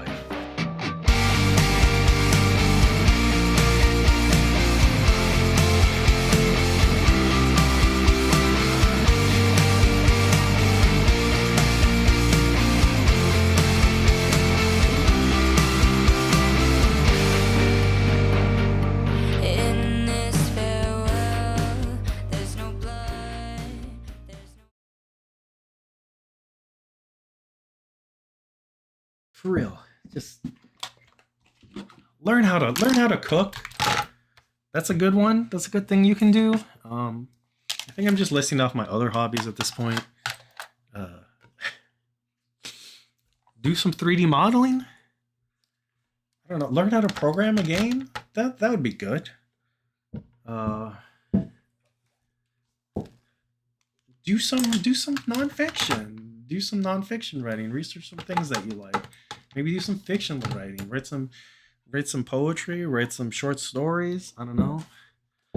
Enter yourself into some contests you don't think you're gonna win. Show off your shitty artwork to your friends and get excited about their shitty artwork. I don't know. Take a public speaking class. Repair electronics or something. Write your parents a heartfelt letter.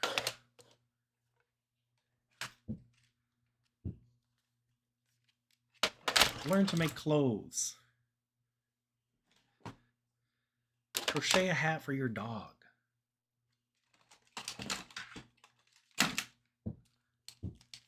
Start a tabletop session.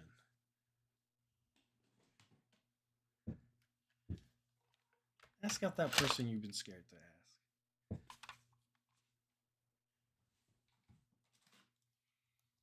Go to the gym.